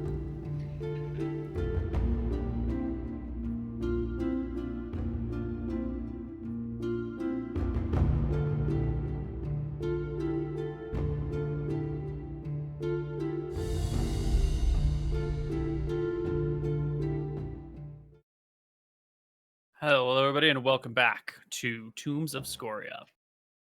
So it is that night, the next day, probably the next day, Next day. and you are waking up, heading down, having your breakfast in the common room of the Red Rooster, a 2-story inn where all the rooms are on the second floor, and there's a big common room out front. A few other people are here, but it's not super populated right now. Most of them are traveling merchants, a few traveling nobles, and they're like. I don't think you recognize anybody here, but you do see the occasional sidelong glance and the hushed conversation that lets you know that at least one of these other noble people here is talking about you from the corners. We It's should do not spells. uncommon. Nick. Yeah, it's not uncommon for you guys to be recognized in public. Okay. So while I'm choosing my spells here, this morning when I observe one of these glances, I'll speak loudly so that I can probably be overheard, and say, so what do we think the best path into the Silkwood is? How do we find one of these spiders that we want to kill? Find one of these basilisks if we're looking to take one of these down? Do we not need to take some precautions? I'll just talk in normal tones, hoping that nobody hears us, and I'll continue along with this charade. Mm-hmm. Perfect. Yep. You guys can lay some groundwork to falsify your presence here. And as other people finish up their breakfast and leave, and the common room clears out a little bit, people go about their days. The innkeepers will hang out in case you guys need anything. Your servants are in, the other side of the Red Rooster, where the servants' quarters are and the servants' common room is. And you guys find yourself after an hour or so fairly alone. Can we go back to our room and cast the detect magic on these items? Yes. All right. Excellent. I go and cast detect magic on the rings. And the amulet. Yeah. Yeah, they're non-magical, all of them. Yep.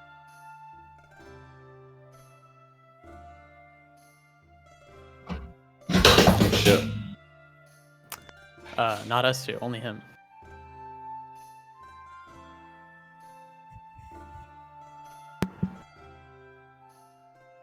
Looks to be non-magical effects at all. I just fancy rings, fancy amulets. Well, I guess we can go return them, and you can take another casting of that, and we'll figure out if there are any available for us in those other tombs. Like, I think we're wasting our time with that. So what if we find a minor magical sword. Like, do we really need that? I already have a magical sword. I already have a magical ring, and we're tasked with getting more rings, right? Yeah, we don't need Should we- the weaker magical weapons that we find in these graves are not relevant to us. Should we go and turn these in then? Turn them in. I mean, like, go put them back on the body. I think what's done is done, brother. Unfortunately, you'll have to rest with that one on your conscience for now. We're not going to return these rings? I think Right. we can easily return them. You can open those locks with ease. We said that we would return them, so we might as well while we're here. We have no use for them. Okay, I'm not against it. If that's what you want to do, sure. We'll have to Is wait. that a till the daytime evening. activity? Or is that a I don't- nighttime activity? It's the same thing as before, nighttime. Okay. Cool. So while you kill time before you go return these, what do you guys want to do today? I think we're gonna have to go visit the stonemason. No, well, we'll ask around in town if there is a stonemason, or if there's more than one. There's probably only one Let's- if there is one.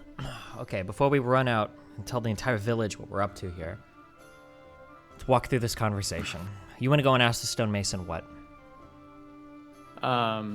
If we could get a mausoleum done for our ailing father in the future. Okay. And then he says, Is that- yes, of course I do this quality of work. Then what? We would like to see a recent example. Okay. And then he shakes you to another grave that he crafted that isn't the one this noble family, who explicitly wanted this grave to be hidden. Then what do you say? Well, we don't ask him for that. We ask him for his greatest work. And say he And if doesn't it's not take you that- to this. Then we bid him adieu, and we'll figure something else out. But he's gonna know. He might know who we are, and if then the grave gets robbed, it's gonna come back to us. Why? We're just looking for a stonemason to make a grave in the future. He didn't even take us to the place at that point. Also, I think you guys are overlooking how often I'm a cleric and I worked in churches my whole life, and I, honest to God, can only think of one time that I've ever had to open up a grave. Nobody is opening these tombs. Nobody is looking at these dead bodies. It will not come back on us. Okay. I trust your word as a cleric. Okay then. All right. So, you guys can ask around for where the stonemasons are, and there is a small guild here that lives off of the main street, a little bit north side of town, past the main temple. And you can inquire within, and it's a group of people who work together on these sorts of projects and will delegate work amongst each other. You know how a guild works. So, off you guys go. You can find the Stonemasons Guild. The door is open. There is a clerk out front, waiting for prospective customers to come on in. Clerk is definitely not like the stonemason. It's the, underpaid apprentice, or probably unpaid apprentice. Yeah. I'll let my more charismatic brothers speak. Okay. Yeah, like a 23-year-old guy. He stands up and gives you all a formal bow, recognizing your nobility. It's just apparent on you, the way you walk, the way you hold your head, and will greet you. Greetings, my lords. How may I serve you today? Young stonemason, we are looking to commission a grave, and we've been told that you guys do some of the finest work in the lands. I'm so sorry for your loss. But our work is exemplary. Yes. Without going into details, our family member was quite fond of exquisite stonework, and we've heard a lot about you. Of course, we mean no insult. Do you have any samples, perchance, of recent work that you guys have done? The master of our guild, a woman named Clarissa, is currently working on a covering for a sarcophagus that has been commissioned by the Baroness for herself when she will eventually pass from this world. I could show you the work in progress. As much as I appreciate good stonework from one person to the next. I don't have much an eye for a work in progress. You wouldn't perhaps have anything more recently that you've completed, would you?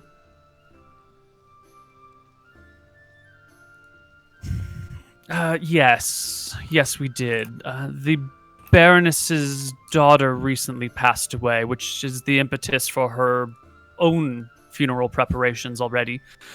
However, that work has unfortunately unavailable. It was delivered to the Baroness, and I don't know where it is now. The tomb of her daughter is hidden somewhere in the pocket, I think. Unknown to us Masons who worked on the sarcophagus ourselves. Interesting. And any work prior to that? Certainly. Please give me just a moment, and he'll go flip open a book and start checking through records, and eventually come across a name of one of the other local gentry here. A man who died last year, who had a fantastically elaborate mausoleum built for him that is here in the graveyard in Berkshire. Oh, interesting. What did you say his name was? His name was Clarence. Clarence. All right. Well, I believe me and my brothers will go and take a look at that, and hopefully we'll be back to continue this conversation. Of course. And he'll give you directions to the graveyard and to the specific mausoleum within it. Sounds good. And give you a bow as you exit. Bid you farewell. Thanks for your help. Yeah. Outside on the street, well, it appears they have no knowledge of where she's buried. Well, it's in the pockets at least. You didn't hear that, did you? He said it was in the pocket. In the pocket. Correct it. This Cuts is off known the to West us, Groves. is it not? I'm sorry, is this a 100 by 100 square mile area? Does that narrow it down for you at all? Should we begin our search tonight? Okay. It actually did narrow it down a lot because it could have been in the Silkwood Let's or the not- West Grove. So Let's instead not, of let's not argue 100,000 too miles much. squares, whatever, we have 50,000 miles to search through now. Okay, now look, but we were onto something before, right? They've got to have a way to visit this place. There has to be a path there. If it's not directly from the keep, then it probably either from the road that we travelled in on, or the road north out of Berkshire towards Kirschwick, into the pocket from there. Now, I agree it doesn't narrow it down completely, but it's at least a lead. I mean, we could travel those roads looking for other paths into the forest. Perhaps, but as none of us are cartographers here, I don't know who's willing to sketch out an entire map of every single road in this area. Do you think it's reasonable to investigate every single odd end to try to find a grave? Who's to say that this path wouldn't even be hidden if they're trying to keep Well, then this what's grave your so idea, discreet? brother? I never said I had a good idea. I'm just merely pointing out how We can stupid tell your because you're shutting ideas down are. all of our ideas. And then think of something, because we can go off this path and we can go look around. We might as well, or we can sit here and fumble about for hours. It's up to you. Okay.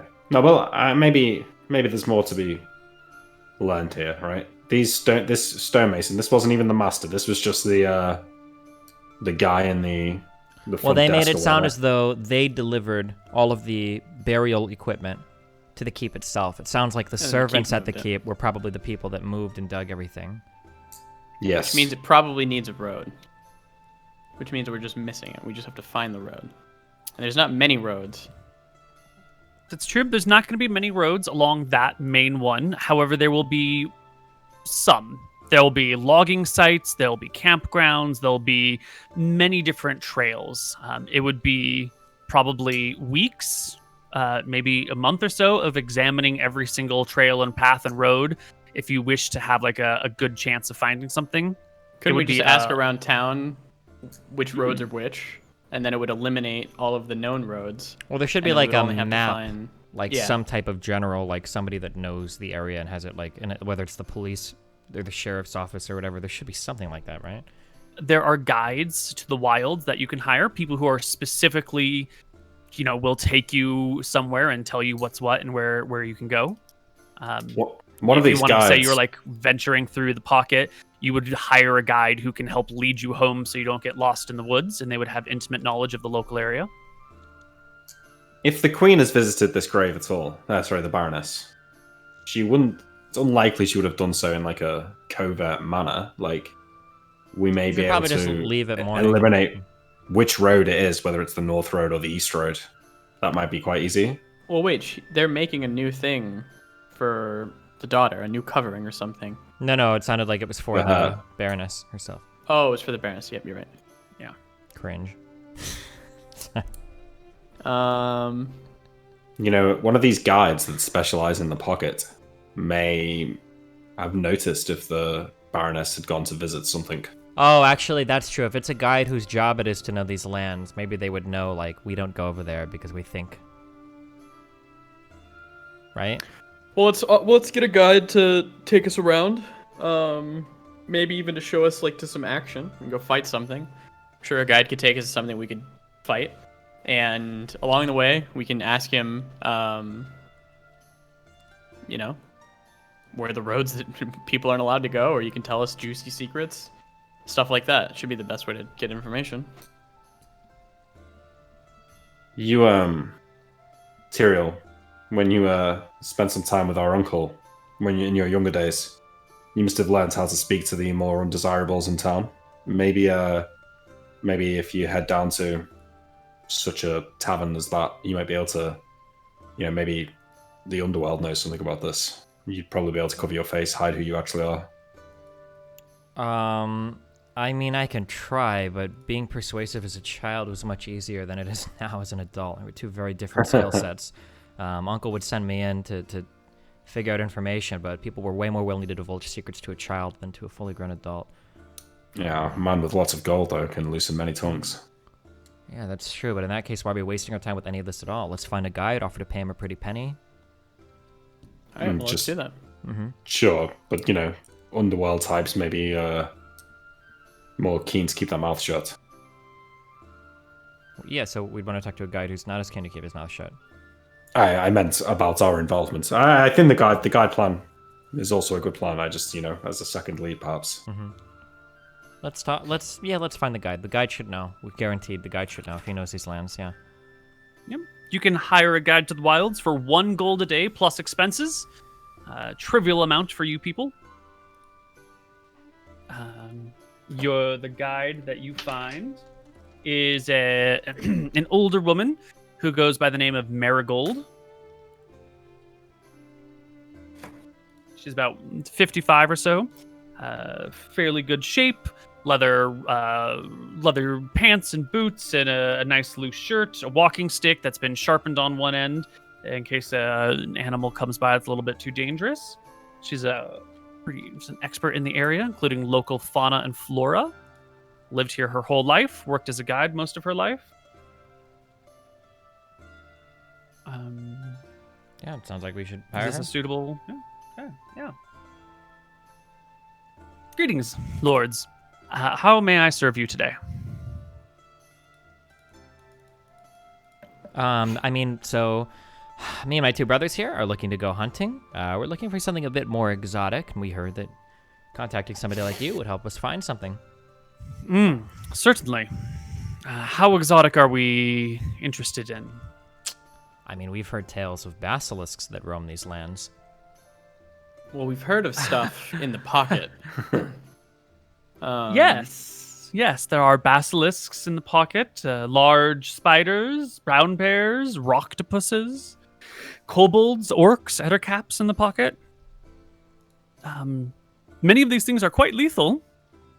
Are you sure you could fight them? I don't think we can take a basilisk right now. Yes, But, brother, are you sure we could fight them? I think the hunt would be thrilling. Do you know of any that are in the area? Basilisks? Certainly, there must be a well-known cave or two that has an odd number You of realize stone that a statues. basilisk will destroy us. I think we're up to the challenge. This isn't 5th Um, edition. Wait, what? Our goal is to just chat with her walking out. We're not actually going hunting. Wait, did you guys forget what we're doing in 2 seconds? The goal is to just get her walking and chatting somewhere, and then we find out where the grave is. We're not actually going hunting right now. Okay, well, she's literally going to take us there. Not in 2 seconds. She's on a teleporter. She's not going to draw a fucking magic circle, and we're going to be in front of a basilisk fighting. I imagine the trip would probably take a day or 2 if it's deep into the pocket, and we'll chat with her on the way and figure out where the fucking... And then, okay, so then she's going to be like, okay, I've taken you to this basilisk place. I'm just going to fuck off? What? Where does this end? Wait, yeah, she would fuck off. Do you think she's going to come and fight with us? Like, oh, do you have a magic No, but I dagger for me? assume that she would let us go in there and she'd be waiting to bring us back. We can then dismiss her. We're rich. Let's not argue with chat anyway. Eh? I'm not arguing with Chad. I'm arguing with Mr. McGary. Okay. Now, my lords, basilisk is quite a dangerous creature. I'm not sure if I feel comfortable approaching their cave. I understand. Our our brother's a bit yellow here. Maybe perhaps he has a better request for monsters that he'd like to find. Trying to bring him up to speed. A single look from a basilisk can turn a person to stone. How about a brown bear? Ah, brown bears, far more. I mean, still super dangerous, but I assume lords are capable hunters? Indeed. Of course we are. Well, we can walk about. It might take a few days to find, to pick up a trail of a brown bear, but I'd be happy to show you and help you find it. All right, sounds good. Shall we begin our travels tomorrow morning? Yeah. Of course. You'll need, well, whatever. We'll probably stay out for a couple of nights, so we'll need a few days of traveling supplies. If you have a Sherpa to help carry, that would be wonderful. Else I can pack some of your things on my back. Sounds Okay. good. Splendid. Why don't you meet me at the east side of town where the road leads away tomorrow morning? Okay. We also probably should kill the brown bear. Oh, after she leaves, I'll say this. We should also probably kill the brown bear and bring it back so our servants see that we were actually hunting. Yeah, well, if we're going to hire Sherpas, they can carry it for us anyway, so... Yeah. Great. So, you still have a full day here, basically. What do you want to do during this day? Is there anyone else that you think might have information that you can get out of them? So I think we should try and narrow this down, because, like, she takes us, say, the north road. What if it's on the east road? We're going to be, like, so far away from it. Like, that feels like Literally, something as maybe soon as could- we start walking, we'll just ask her, hey, have you heard anything about whoever? Like, all we're doing is finding out, throw her a couple gold coins, and make her fuck off, right? Okay. Yeah, and what? And then it goes missing, and she gets interrogated. Well, Okay, as nobody a even younger seen brother, anything it's going not going to go missing. missing because people go visit their family. They don't, like, open the tomb and, like, start making out with their dead relatives. They're going to be locked away. Like, it should be fine. Nothing is gonna go missing. No one will fucking know that. I don't know why we're paranoid about it, honestly. I don't know why Okay. this ever was brought out. all right. Paranoia is deep. Yes. Drew. So we can just skip to the next day, unless there's something in town you want to do, or anyone else you want to... I want to know if there's a quest board. A quest board? A quest board. This is a little... There is a bounty board for monsters in the area. Yes. What kind of monster? I want the guy to take us to a monster that there's a bounty for. The weakest one. Kobolds have been encroaching on the town. Since the war began with Mystria, a lot of the armed and capable warriors of the area have fled off to join armies, which have led local security forces to have depleted numbers. And kobolds are one of the first to take advantage of this, encroaching on the town a little bit. Now, they're not usually all that violent. Normally, they're more of like raiders and thieves who will break into farms and steal chickens and dogs and that sort of stuff. Occasionally, there may be violence between kobolds and people, but mostly they're cowardly critters who will steal your shit in the middle of the night. And the increased theft due to kobold activity has placed a bounty on the kobolds. 1 silver per kobold. Right ear. I think it behooves us to have a good reputation. I think that as we go around and we gather some of this equipment, maybe it would be good to see what the local cities want as we go through. Maybe we can pick up 1 or 2 easy quests per town, kill some monsters, gets us some experience, gets me a little bit more familiar with 2e combat, and then builds our reputation throughout the lands. I think would be a positive thing to do, especially if we're going to go run around and rob graves from freshly murdered soldiers dying in service of our lands. I think it would make my conscience feel at ease a bit more. Yeah, that's fine. Okay, so how about we ask the we can ask the guy to take us to the kobolds. We can kill 3 birds with 1 stone. Okay. Sure. Great. Okay. Great. Help the kingdom out, kill some kobolds, why not? And go rob a grave. Yeah. Fantastic. All right. Next day, you meet up with Marigold. East side of town. Excuse me. Did you want to pack any supplies?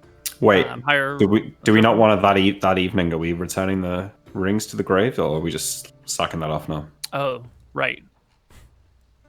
Good question. It's up to our sneaky no brother. point crying over spilt milk, right? I'm kind of all right with it, I think. No, we should return him. Anton can live with that on his conscience. Not just Anton. Tyrael Yeah, you're right. did it as well. That's true. Tyrael, let's just return it. It'll be no big deal. let's find the other grave first. Let's get what's important out of the way, and then we can take these back before we leave town. Okay. All right. Splendid. You meet Marigold the next morning. She meets you on the East Road, headed out of town, and off you guys go.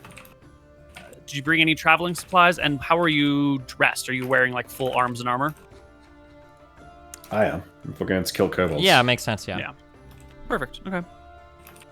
Anyone bring any food? Are you staying out just for the one day? Or are you gonna spend multiple days out in the woods? We're bringing a Sherpa with us, so they can carry our Okay. our equipment, our bedrolls, and our rations and shit.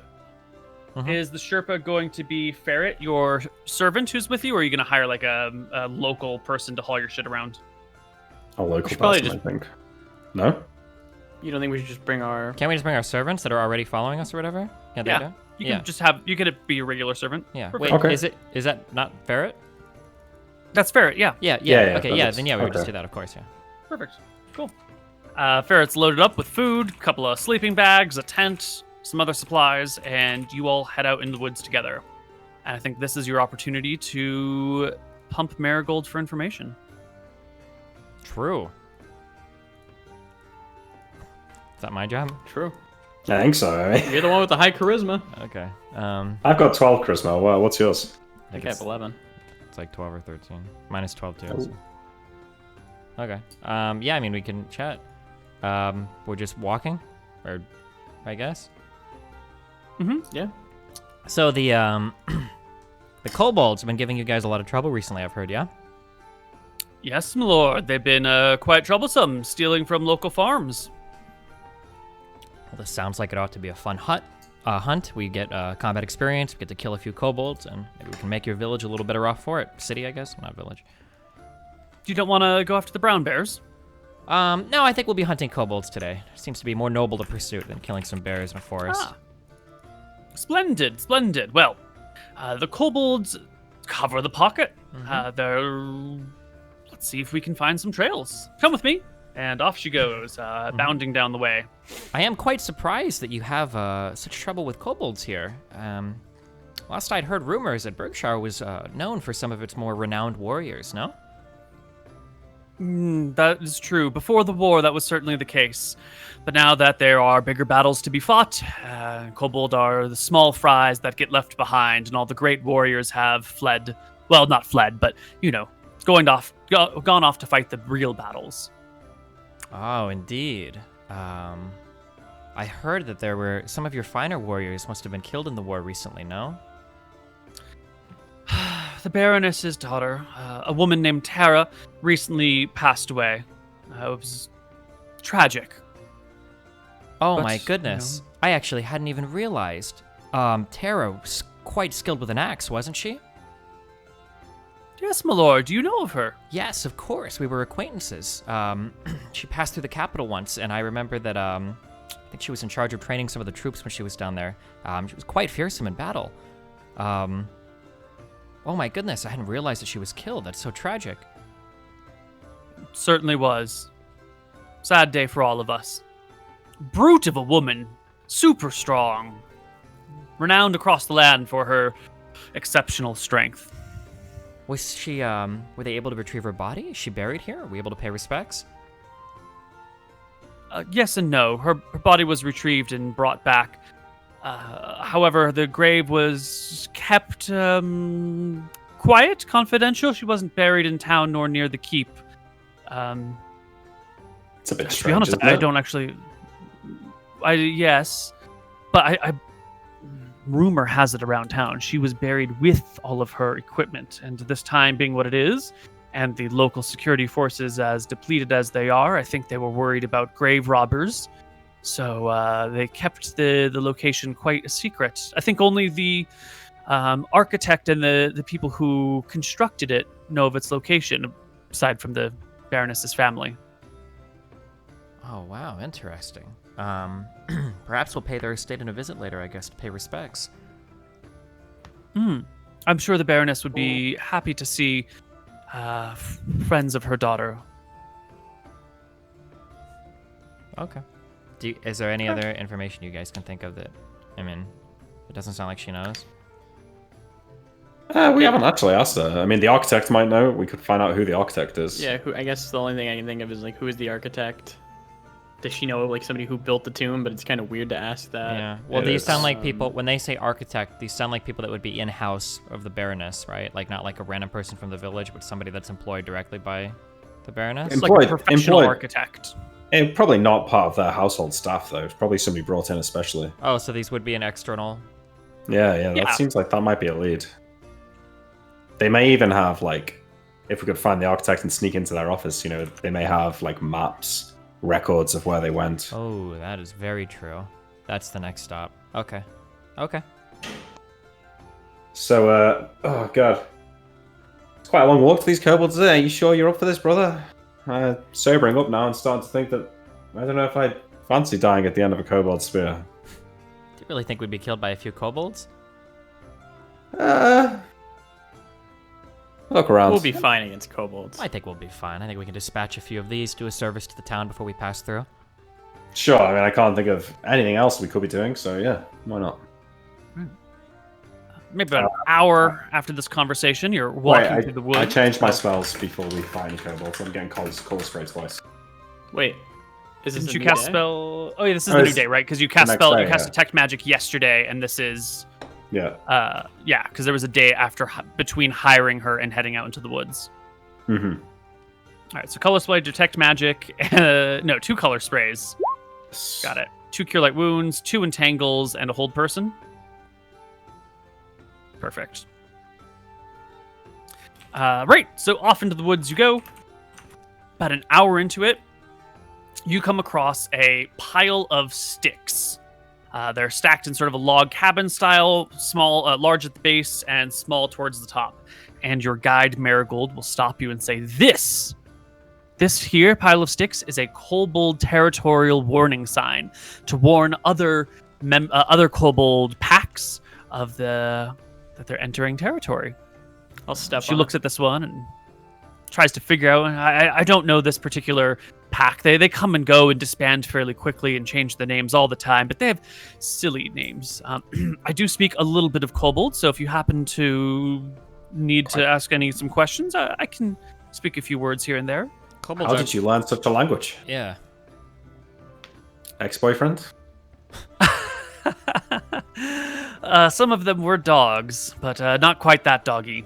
Like, no. Just, years of living in the woods. I speak a little goblin, a little orcish. These are picked up from travelers.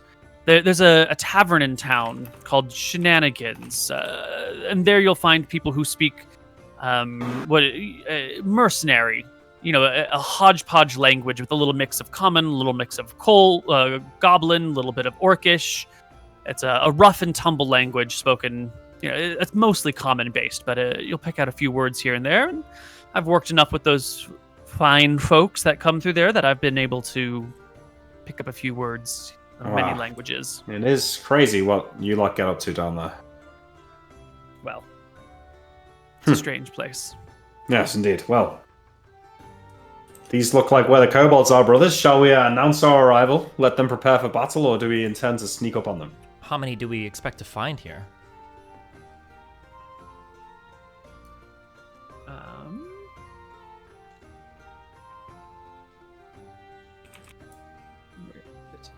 Kobolds will have pack sizes of like up to 100, but that's they won't, that's including young and non-fighters. So if you expect about a third to be combat oriented, you could expect maybe up to 30 kobolds.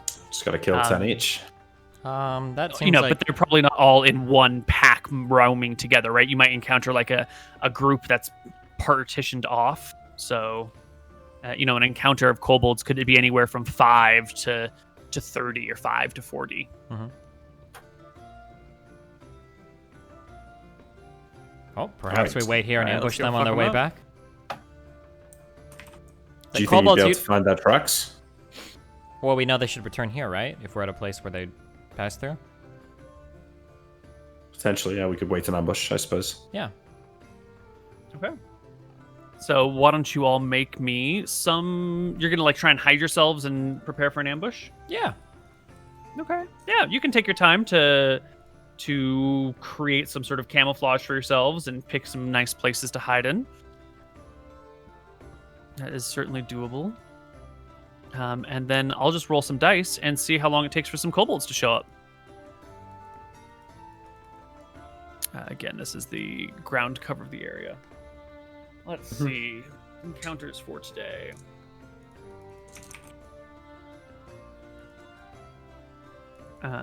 Yeah, the first day will pass fairly effortlessly.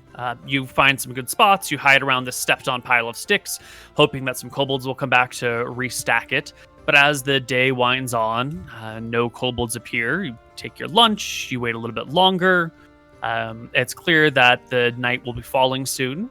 And Marigold asks you if you would like to stay out at night, noting that kobolds are diurnal, preferring evenings and mornings, or if you'd like to come back and try again the next day. Well, if they're going to wander past here, it's probably more likely to be in the evening, right? Mm-hmm. Yeah, I guess we can wait through the evening, and then if they don't, we can go home, like, midnight or whatever. Right, yeah. That evening, you're waiting in your blinds when a small troop of kobolds comes on through. How many?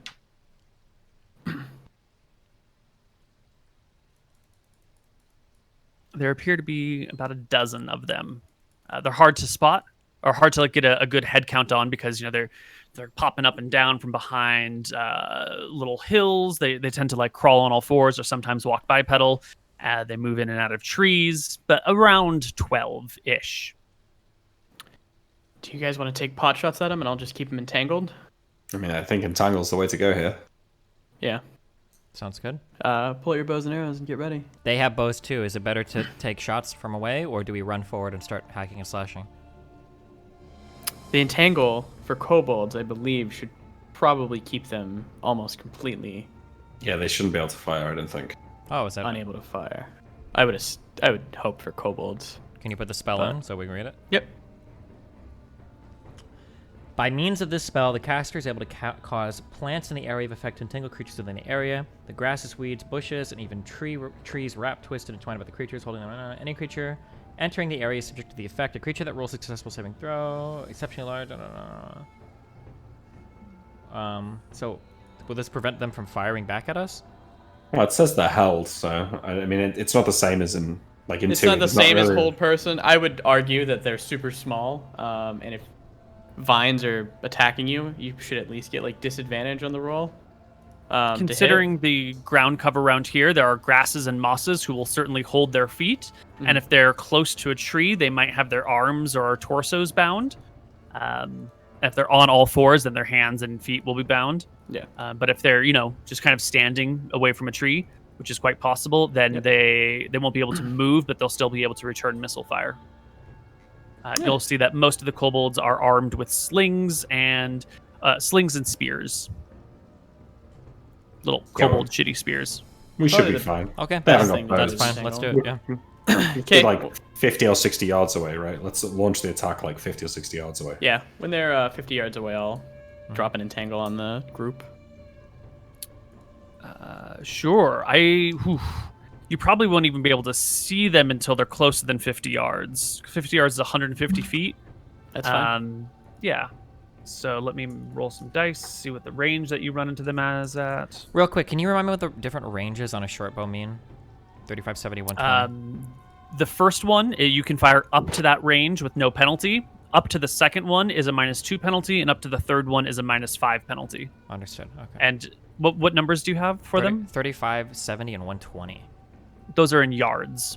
Oh, okay. Gotcha. Yeah. And a yard is 3 feet, right? Yes. Yes. Oh, man. We're really testing us. Okay, so, and these guys are how many feet away from us? You'll encounter them at 50 yards, so 150 feet. Okay, gotcha. When we do movements on the grid, moving forward is usually 5 feet, right? Yeah. Yeah. Okay. Yep. Really going Imperial here. All right. Okay. Welcome. Then I will cast one of my entangles. At 50 yards. Correct. Yeah, I think you'll catch them at 50 yards. It'll throw it down on them. It's a 40-foot cube. Yep. 40 by 40 by 40. All right, I think you're going to catch a significant majority of them. Yeah, the entangle will go down. The kobolds will squeal, and Its duration is 1 turn, so 10 rounds. You will catch 7 kobolds in the entangle area as they all scream and cry, and those that aren't caught will try and scramble away, and those that are caught will start like hacking at their feet, or like chewing at their toes, trying to break the bindings, which, as you know, is not going to work very well at all. Also, here. those that aren't caught can only move 10 feet per round, so it'll take 4 rounds to get out. 2 rounds at most, right? If they're in the very center, it's only 20 feet to an edge. Oh, yeah. So I guess, yeah. Yeah. Yep. Okay. I think this is where we will roll initiative. So let's put get some tokens on the characters on the map. Yeah.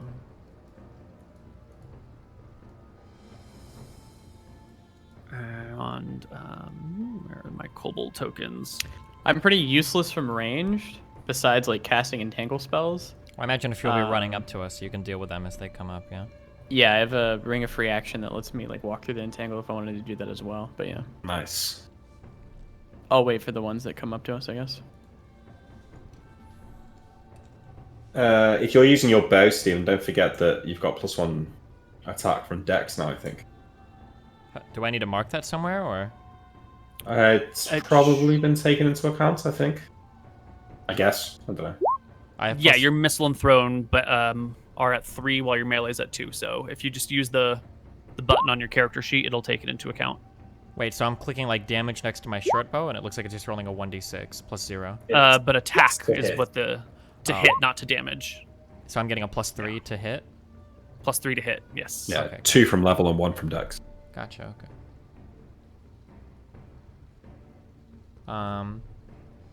We're rolling for initiative with our bow. Sorry, okay. Short bow. 8. Nice. I guess I'll roll into initiative with my spear, but I don't think it's going to do anything.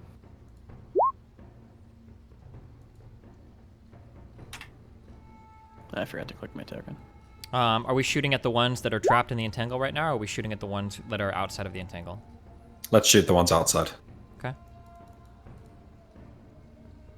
Unless they've got slings. Oh wait, In the which ones case you can trapped, shoot wouldn't them. they be incredibly easy to kill?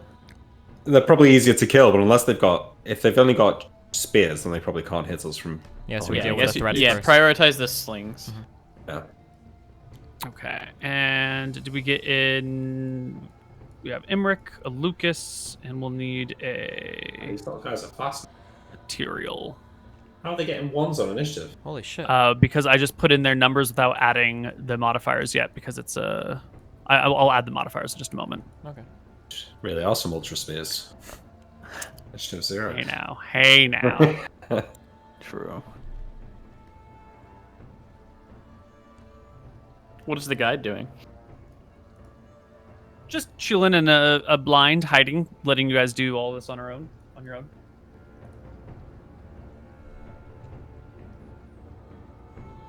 She's not here to take your glory or help fight you, you know. She's hired just to hang out and watch. It's fine. We don't need the help of plebeians. Right. And you have an 8 on your short bow. So the first few kobolds will go. Wait, and can they we... are just gonna... What is Yeah. the position here? Are they really just in a line like this towards us, or? No. I'm just using that as rolling tokens for them. Okay, gotcha, yeah. They are sort of scattered out in a large area in front of you. You are... I guess we should have clarified ahead of time. How close to the little totem did you guys want to be? What is the totem? That's Sticks. the little sign, the stack sticks. I guess our goal is to be probably about 50 feet away from them, so whatever that gets us at, I would imagine. The odds. Yeah, I cast it at 50 yards, so I Yeah. don't know. Yeah. Oh, so Okay, so You know- you're maybe 20 yards from the totem, and then they were 30 yards from that coming towards it. sure. Yeah. Perfect. Yeah, and they're just in like a big packy cluster. They're not in like a line. They're just kind of scattered about. Some of them are going to be hidden behind some cover. Some of them are going to be quite open. The first 3 that go are simply trying to escape, and only one of them can do it, the one that passed their save, who then breaks to the edge and can't really get too much farther than the edge because they were like 10 feet from it when the entangle went off. The other 2 in that initiative time are just stuck in the entangled group. And then Tyrael goes. Okay, so this guy is a running guy, or? Yeah, he's made it to the edge of the entangle zone and is trying to get away from you. His back is to you, and he's trying to run in the other direction, yipping as he goes. Okay, if they're running, then our goal should probably just be to kill as many as possible, because we're getting paid per ear, and we want to get kills, right? So then this guy right here, is he stuck in the entangle? Yep. Yep, okay. I'll take a shot at him. So I'm rolling attack, 18. Easy strike on the kobold. Damage is 5. It goes right through his heart. The kobold pitches over into the entangled zone, dead as a doornail. Nice work, brother. That'll teach him to run. Yeah. The next one will load a sling bullet into his sling, stone actually, swing it around and chuck it at you, Tyrael. Check the range of sling. I would be in the front. Are you sure you want to do it at Tyrael? I don't know if it matters. Yeah, he's doing it at the person who shot his buddy. And here comes the attack roll. It is a natural 1. And he will sling a kobold in the back for 1 point of damage. Not killing it, but wounding it. And the other guy will sling as well. The 9, completely missing everything. And it becomes Lucas's turn. Yeah, probably just gonna ready an attack. Or I guess, I don't know, I might like move forward, I guess. Can I change my movement? Yeah, you can To move.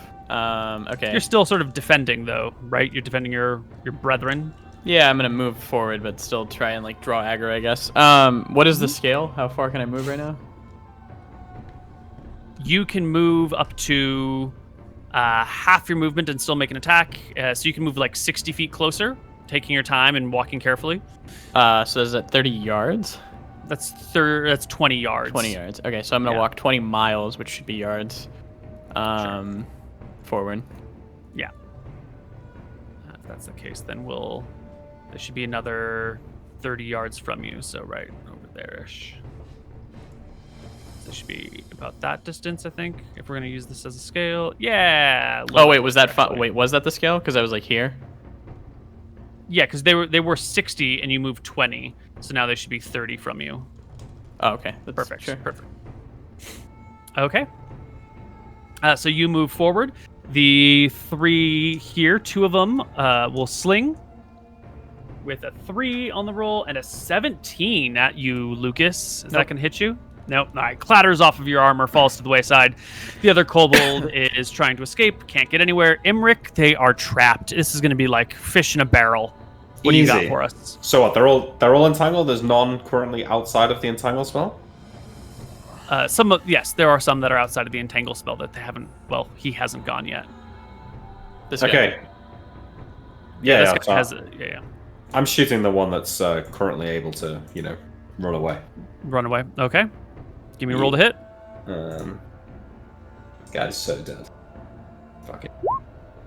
7. Pew! He missed. Goes wide, nowhere near the kobold. And this guy, who was not in the area of effect, will just bound off, barking and yipping into the distance on all fours, dropping his sling, dropping his spear, and just Second attack, though. scrap him. Second attack for both the archers? Yep. Can we see this guy? I keep my eye on the one I just fired at. Is he still in range? No, he's gone between the trees and is gone. Okay, then I will divert to one that has a sling in the entangle spell. Okay. 20! Hit. Clears by 10. Crits. Yeah. Double crits, in fact. Double crits. Please roll me 3 times damage dice.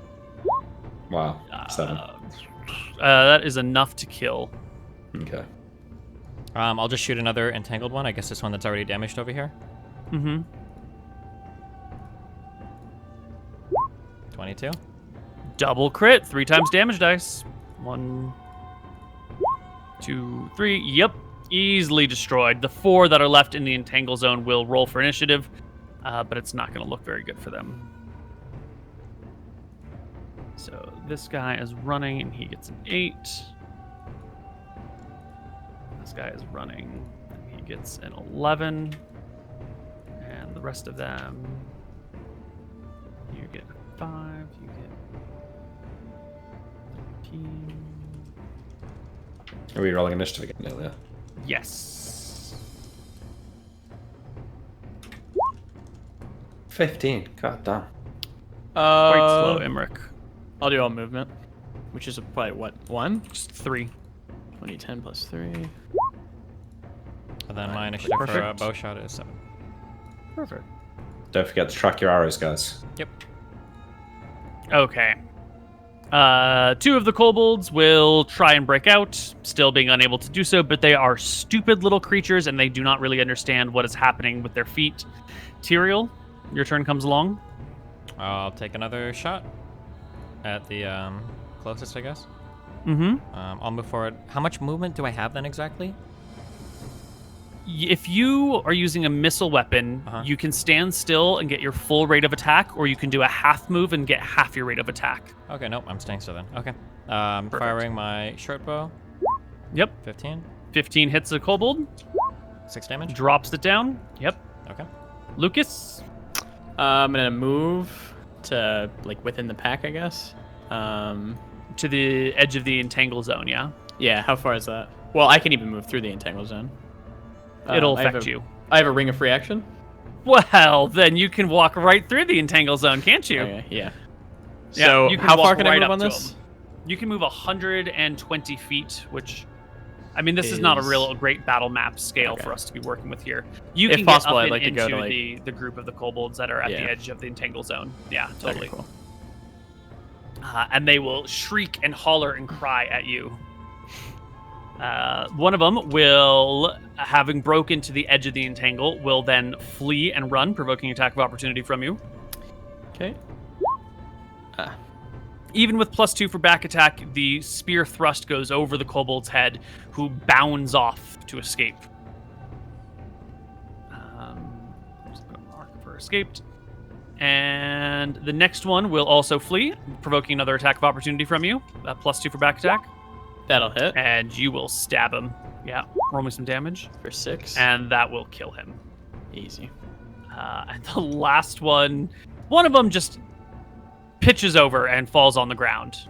Just Crying. Blah. Nope, not even moving. Just like dead from fright or something. And another kobold will sling. Actually, he'll just hurl his spear at you, Lucas. It's a little bit better for him. With a 2, the spear will land. Will probably he holds it back and it gets entangled by the grasses, and he spends the round pulling it free of the grasses. Imrik, get your shot, and then Tyrael, get your second shot. Yep. So I get 2 shots now, right? Mm-hmm. Wait, what do you get 2? Because I got my shot, and then I got my second shot. Oh, Yeah, you haven't you even done get your first second one yet. Gotcha. Yeah, I haven't taken my first one yet, yeah. So I'll just do both. 20 again? 20 is another crit. Another Definitely triple a crit? kill. Double crit, yeah. For For 13 the damage. kobolds who have D6 And HP, that one yes, you misses. slaughter it. And Tyrael, second shot against the the last one standing. No! Another, yep, yeah, you can't not kill it. Yeah. So looks like 2 kobolds have fled. You've slain the rest, and one just had a heart attack and died on the spot. Is he absolutely dead? I'm gonna go and make sure. I'll cast a Cure Light Wounds on him for the lady to talk to him. Fuck it. Why? Yeah. You're kobold. Why? Heal a kobold. Let him. We can find out where their lair is. Go do more good. You go up to the kobold to cast. Yep, I cast Cure a Light Cure Light Wounds. Wounds on him. Hang on. I whisper to It's XP. Tyrael. I whisper to Tyrael as this is going on. Maybe these kobolds, they're all over the pocket, right? Maybe they'd have noticed if the Baroness had come through here. Oh. They would know where a grave is or something, yeah. They They might could. do, yeah. Oh, Baroness will come. ask him. All right, I would like to cure light wounds a kobold and bring him Wait, back. that's so weird. So we're gonna be asking our guide for this kobold that we just brought back to life. Ask this guy where the grave is. I agree. It's weird to ask the guide to do it, but it is possible that the kobolds might Speak our have an language. idea. No, We can't I'm saying ask because at that point we might as well ask the guide like, "Hey, can you help us be grave robbers?" Like that's essentially what we're saying, right? I know. Yeah. Especially after she told us, "Oh yeah, we don't want people to know where it is because there's magical weapons buried there." It's like, okay, well, interrogate this kobold. Tell us where the grave is. Like it's like pretty, unless you want to kill the guy after. No. I do cast cure light wounds on the kobold. Really? Okay. It's free XP. Okay. Well, in that case, I'm not sure you're gonna get XP for that. But... 50. You will heal a mortally wounded kobold. The one that died of a heart attack. I'm gonna bring him back. The one that just pitched over dead, clutching Yeah. his chest. That's the one I'll bring back. Yeah, you cast a cure light wounds on him. He remains unconscious. you can't bring people back from the dead, right? With cure light wounds. I don't think you can cure No, heart well- attacks, can you? So I would assume that one would go to 0. And then, or it was at least -1 and start bleeding. Like he's not just completely dead. Does he had a heart cure- attack? Isn't he dead? He looks pretty dead. When you reach the kobold, Yeah. despite him clutching his chest, his heart is still racing. Ah, so he's Oh, alive. okay. Okay, I'm gonna drag him over then. He starts screeching and shouting and kicking and flailing. He was very clearly faking the heart attack, hoping that you would just leave him among the dead. I'm bringing him back. All right. He's You not- haul him back, then. The guide steps out from her area, Marigold, and says, "Well done, my lords. That was quite a slaughter. They never stood a chance against your might." I'll tell our servant to go and for the other kobolds to rip their ears off. The right Servant ear. will go around with a knife, chopping off the ears of kobolds. This is definitely not the job that he thought he was signing up for when he joined your house, but he will do his work diligently. Well, Here we do are. we have any questions for him? Do you want to track them down to their lair? Kill the rest of them? Or shall we... I mean, we've slaughtered this group pretty handily. We could send this one back with a warning, telling them that they need to clear these lands out, or we'll be showing up to destroy their lair, tomorrow. We'll see if they leave, I guess. I mean, I don't I'll think they'll leave, but... we pretty much completely destroyed them. I mean, I don't think they plan on sticking around and dying. They're kobolds. They're stupid, but they're not suicidal. Huh? I'll speak it to him in Drakissian, Mistran, and Halfling and see if he picks up on anything. No. Didn't think so. We have our guide to Yeah. talk to. Yeah, we can tell the guide to instruct them that they have to pack their things and leave, or we'll show up and we'll continue to kill their wandering tribes. You have to consider if they're in packs of 100 or less, that must mean they have, I'm throwing out bullshit numbers, maybe 50 people able to fight, if the rest are like younglings or older or whatever, right?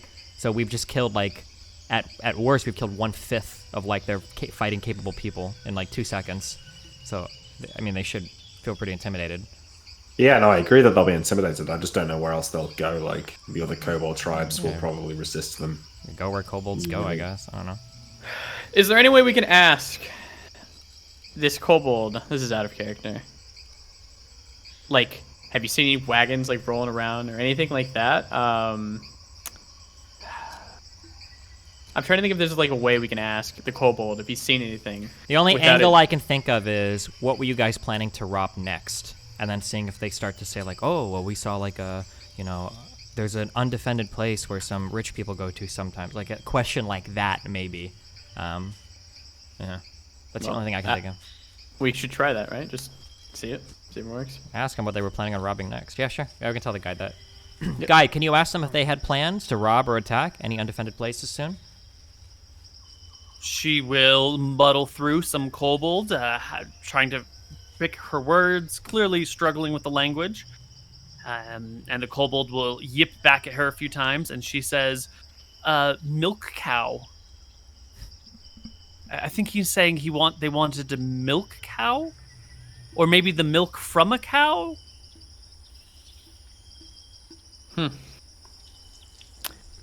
Seems like he's no use to us then. Send him off with a warning that if kobolds are around these parts, we'll take their ears too. Well, take their lives and then their ears after, right?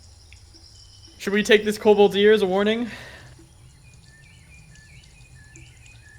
I mean, we don't need. And let's let him go. Actually, no, we should. If we're sending him back with a warning, him missing an ear is probably a bit more like sticks in their mind. True. I mean, okay, he's got the bodies of his 11 dead friends, but yeah. I'll cut his ear off and I'll cure light wounds it so it's fine. Like the ear is like scarred over or whatever, but the ear is gone. Yeah, it's okay. Just the kobold beg for mercy as you approach him with the dagger. Sure, he yips. Yikes. Okay. All right. Okay. She gives him a warning, Fuddle bumbles through it, and lets him go, and he bounds off into the woods. She sent the message with them that they need to leave or we're going to be back to kill. Yeah. Yeah, okay. As best as she could. Cool. We have 11 ears now, correct? Did Yeah, one we should run- just give this money to the guide. We don't need the money, Essentially- yeah. No, yeah. Just give him his. There Yeah, were 10, and 2 of them got away, so you should have 8 ears. You want You 8 said- silver? you said it was a gold a day, right? Here's the 8 guide, ears yeah. and 2 silver. Well, wait, hold on. Wait, we can. First of all, it's not even. This is only. We were getting. Was it 1 silver per ear? Yeah. 1 silver Yeah. per right ear. Right here. And it's. Is it 10 silver is 1 gold or 100 silver is 1 gold? Yeah, just Yeah. Okay. just let's leave take it back. leave it with the servants, like call it a tip. Yeah, but we want to turn it in. I want the credit for this. It's very important. Do you understand? Sure. I understand, Yeah. sure. Okay. Not like me, but I want our family to have the credit for we came into this town, we did something good. Okay. Half of my motivation for understand, being here bro. is to I build our understand. reputation. You're Yeah. right. I understand more now. Okay. Yes. Okay. That's yes. noble. We'll turn the ears in. We'll give her the fucking money because we don't give a fuck. Yeah, I don't about give a- it, but we don't give a we fuck want about to the turn money, the ear in. Got it. Okay. All right. All right. She will lead you back to town this evening, and you guys can rejoice and feast in celebration. She thanks you for your patronage. I assume you pay her the 1 gold you owe her. Yeah. I can do that. Maybe. Yeah. Yeah, I can do that. Yeah. Cool. All right. So as we're settled into the tavern, and I say, that was fun and all, but I think our best lead is this architect. Best leader is the architect. Oh, the best lead is the architect. Yeah. Yeah, that would appear to be the case. Yeah. Okay, so how do we go about finding out the architect that worked for the Baroness on this? I mean, there should be limited people. I doubt this town has multiple. Like, Wouldn't she have just told us who the architect was if we asked? yeah, probably we can ask her. Yeah. Yeah. Would you like to have asked her who the architect was? Yeah. You had all day with her. Yeah. Yeah, it's fine. Might as well bring it up at some point. Sure. We could always go and ask the Stonemason Guild as well. Maybe. I don't think we want to go back there now that they've seen us and we didn't go back when we. True. Yes, the architect was a man named Dickman, Boris Dickman. Okay. Dick. Boris Dickman. Mm-hmm. What a dickman. Mm-hmm. We'll turn in the kobold ears. Yep. Kobold ears can be turned into the local sheriff, who will pay you a silver for each one of them. So go ahead and add 8 silver to your character sheet, whoever turns them in. I'll do it. Yeah. That's why Is it better? Is it better just to say keep the silver and we just did it as like No, a... we can keep this over. It's fine. It's like a job for a job, yeah. Yeah. Okay. Right? So we need to find this Boris, right? Need to find the architect? Boris. Oh, yeah. Boris. Yeah. Can you speak in American? When you speak British, it's hard sometimes to understand what you're saying. How do you say Boris in American? Boris. Dickhead. Boris. Boris. Is that Russian? Yeah, Boris. Boris. Boris. Thank you. Boris? No, okay. All right. We'll go find Boris. Yeah, we'll do it tomorrow morning. Yeah. Tomorrow morning. And you know by the fact that he has a last name that Boris is of the gentry or nobility. He's upper class, and this is sort of what he does. So it wouldn't be hard to find the Dickman family. There's a whole bunch of Dickmen around. We need to think of like a plan of attack. Not like an attack, but like a conversation. We can't walk in and say like, "Hey, where was that noble body buried that you did the work for?" Right? So No, we do the I same agree. thing that we did with the stonemasons, right? Because now we need an architect. We don't need a stonemason. We need someone to actually like figure out. the Sure, building but then and he what it knows looks that like. it's pretty carefully kept secret. So Well, we want to see his finest work. what are we gonna No, do if okay. he turns us down for Well, that? But what if you just sneak in there? Like, Oh, maybe no. we go and have a conversation with him, and you try and find his office. Yeah, like, never root mind. You through were his- saying that he should have maps of where the location is, right? Yeah, that I was. mean, he might do, yeah. Yeah, he ought to, right? Yeah, he should do, yeah. He should probably have like a record of all the jobs that he's done. For sure. A place where materials were delivered to, or like a record of like where he's worked or whatever. Okay, so what if we go in there, like under the ruse of like getting his services? Like maybe he invites us to his office. We scope out where it is, and then you go back in the evening and try and sneak in. So once we know which room the office is in his house, like where his house is, which room the office is, you might even see like the filing cabinet that he keeps all of his records in. I don't know if they'd have filing. Do they have filing cabinets? They have like desks. Well, An yeah. equivalent, Yeah, you sure. know. Yeah. Okay. Yeah. Yeah. A drawer with papers stacked is more likely. If you give someone a command through the spell, do they know that they've been commanded? It doesn't say in the Yeah. spell. Okay, cool. Yeah. Definitely. Do we all go as 3? Like, would it maybe make sense for us to go without Tyrael, just on the off chance you get seen, they won't necessarily link you back to us? Sure, you could. Yeah. Sure. You and I can go, I guess. Okay. Okay. So the two of the brothers are going to go see Boris in the morning, figure out where he lives, and try to distract him, or just to get information from him. Just to find out where his office is. Okay. And then in the evening, the other brother will go and break into the office. That's the plan. Okay. I'm gonna take a charm person instead of a hold person, just... Sure. None of these spells have expensive spell components, right? Because in order to rememorize a spell, you have to cast the first one. So you have They to like shouldn't. burn Let me it. look though, but yeah. All Yeah, my yeah. spells so far, the component has been sand. So I've just got a big bag of Perfect. sand. Yeah. As long as it's not like 100 GP gem to cast a spell or whatever. Yeah. Okay. You guys can bed down for the night, wake up in the morning, and set off to find the Dickmen. But why don't we do that on the other side of our second break? Cool. We will be back.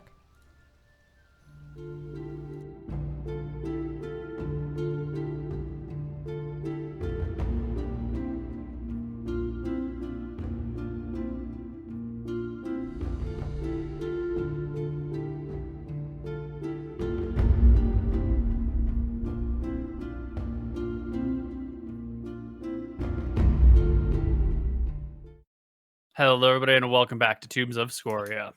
The next morning, our party heads out to go find the Dickmans, which is an easy thing to do.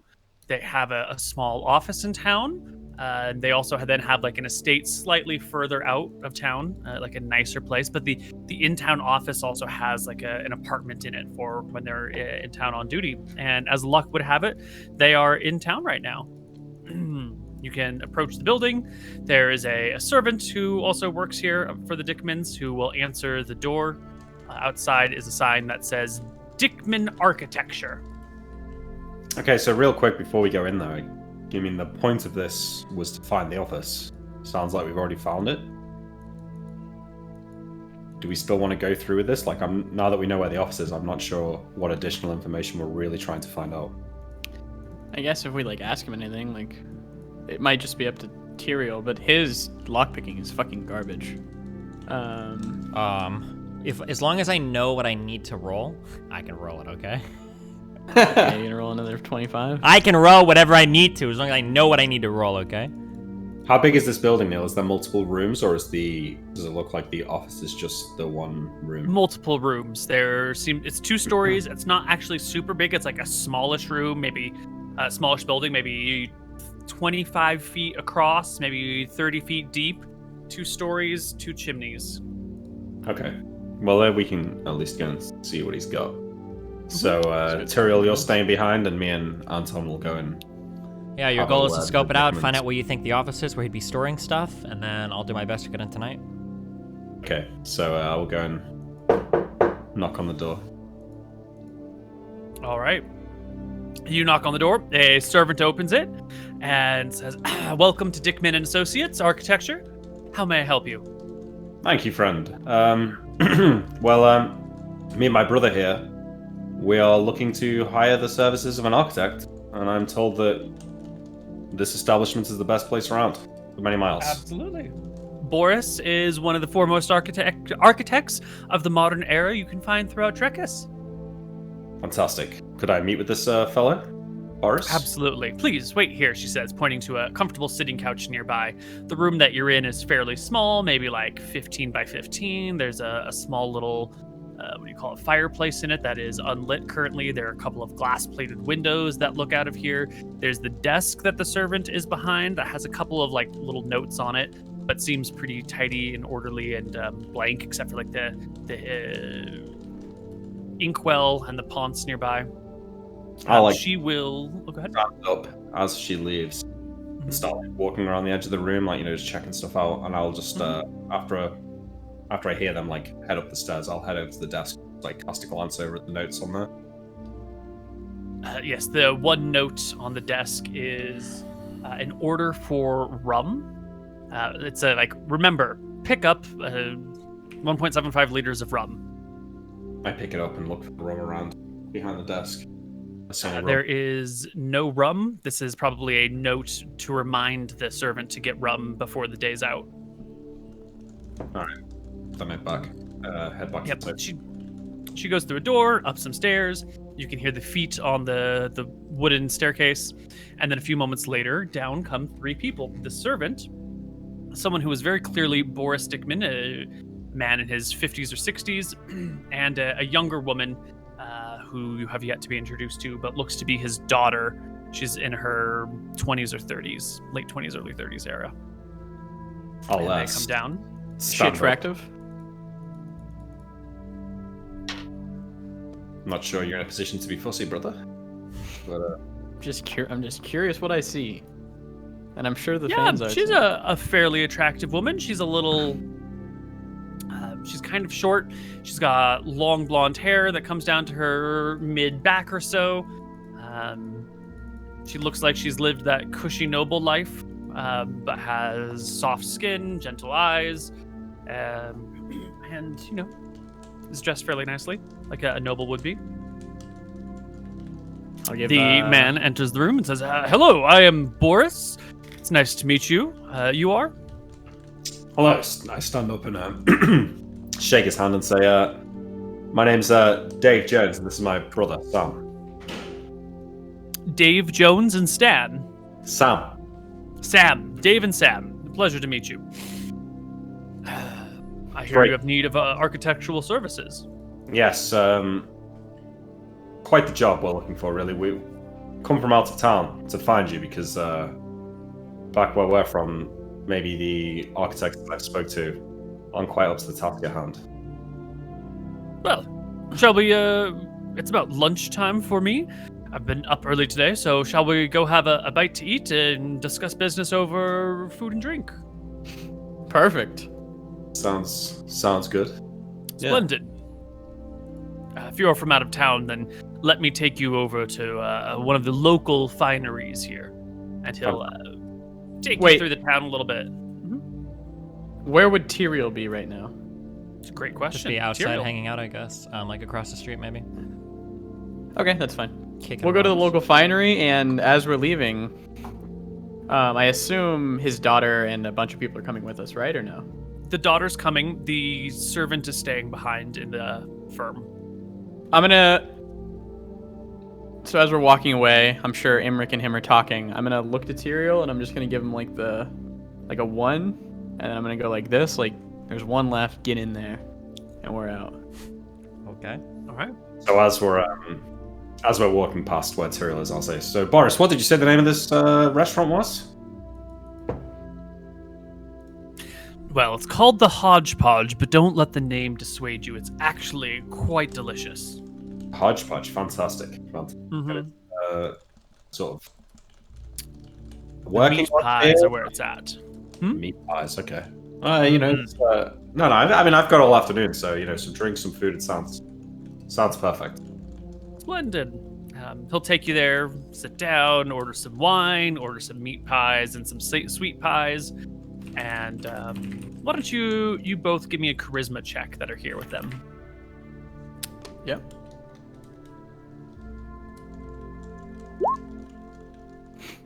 Uh-oh. Uh-oh. Okay. Nope, that's fine. Don't worry about it. You notice nothing. So we can play out this scenario if you guys want, but if you're just trying to like kill time, then we could like resolve your conversation with a single charisma check to see how what do you call it? How you come off. I mean, so not. I don't necessarily need to play out the whole lunch, but I'd like to. I don't just want to distract him. I'm trying to. I want to get him to agree to show me some of his architectural drawings once we've finished with lunch. Okay. So I will talk about how there's an architect in the town where we come from. I'll say that we're from. I guess I won't say we're from Wickthorn or Rented. Probably got architects from there. I'll say that we're from like Bodden May or something. Mm-hmm. And there's no good architects there. And I met one, but his drawings that I sort of looked at them, they seemed a bit wishy-washy, and I just wasn't really impressed. Maybe he doesn't mind showing me some of his drawings. Well, I must confess, there's two reasons I brought you to the Hodgepodge. The first is their fine food. The second is this is one of my favorite buildings that I have designed. And he will point around to the nice broad beams that support the ceiling, but then also have these like delicate archways coming off of them between the broad ceiling beams in a sort of a playful architecture design. He'll point to the patio and show you how the patio has been like opened up in such a way that it blends the inside with the outside really well. Like the patio kind of conforms to the terrain of nature and bleeds into nature with like parts of the wood sticking out for further benches and parts of it a little bit inner, so it kind of the inside blends seamlessly with the outside, and the awnings overhead do as well. And he'll point out the lack of columns that open up this front area where you can have like the glass doors that open up, but there's no large supporting beams, and that's because he used this certain type of oak in order on the sides to support and the big beam across. And clearly I don't know anything about architecture, but he goes on and on about how this building is one of his favorite ones that he's designed. Wow, Boris, this is very impressive. Must be a lot to this architecture thing. I just thought it was about drawing, but it sounds like you must be good with numbers as well. Certainly. It takes quite a bit of math to make sure that the finer details can support the heavier details. Interesting. I actually have a younger brother who's always got a head for numbers. Not much of a drawer. I wonder if this is something he'd be interested in. Well, architecture is half creativity and half arithmetic and sensibility. You know, it takes a person with a good duality to make a good architect. That makes sense. Oh, it's interesting at least, and the food is fantastic. I might say the wine is some of the best I've tasted since leaving Bombay. It would have been a terrible shame to design such a wonderful building and have it be not well represented. It's nice that I can bring prospective clients here. Indeed. Cheers to that. I'll cheers to that. I'll take toast. a drink. Yeah. The wine will keep coming. The pies are sweet and savory. Savory and sweet in opposite order. And is there anything that you'd like to pump these people for? Anything that you'd like to seed or lay the groundwork on? Yeah, so how much is he drinking by the end of this long lunch? I will encourage him to drink. I mean, it's in my nature to encourage him to drink anyway, so I will be drinking with him. He will not really feel the pressure of your encouragement. However, his daughter, whose name you...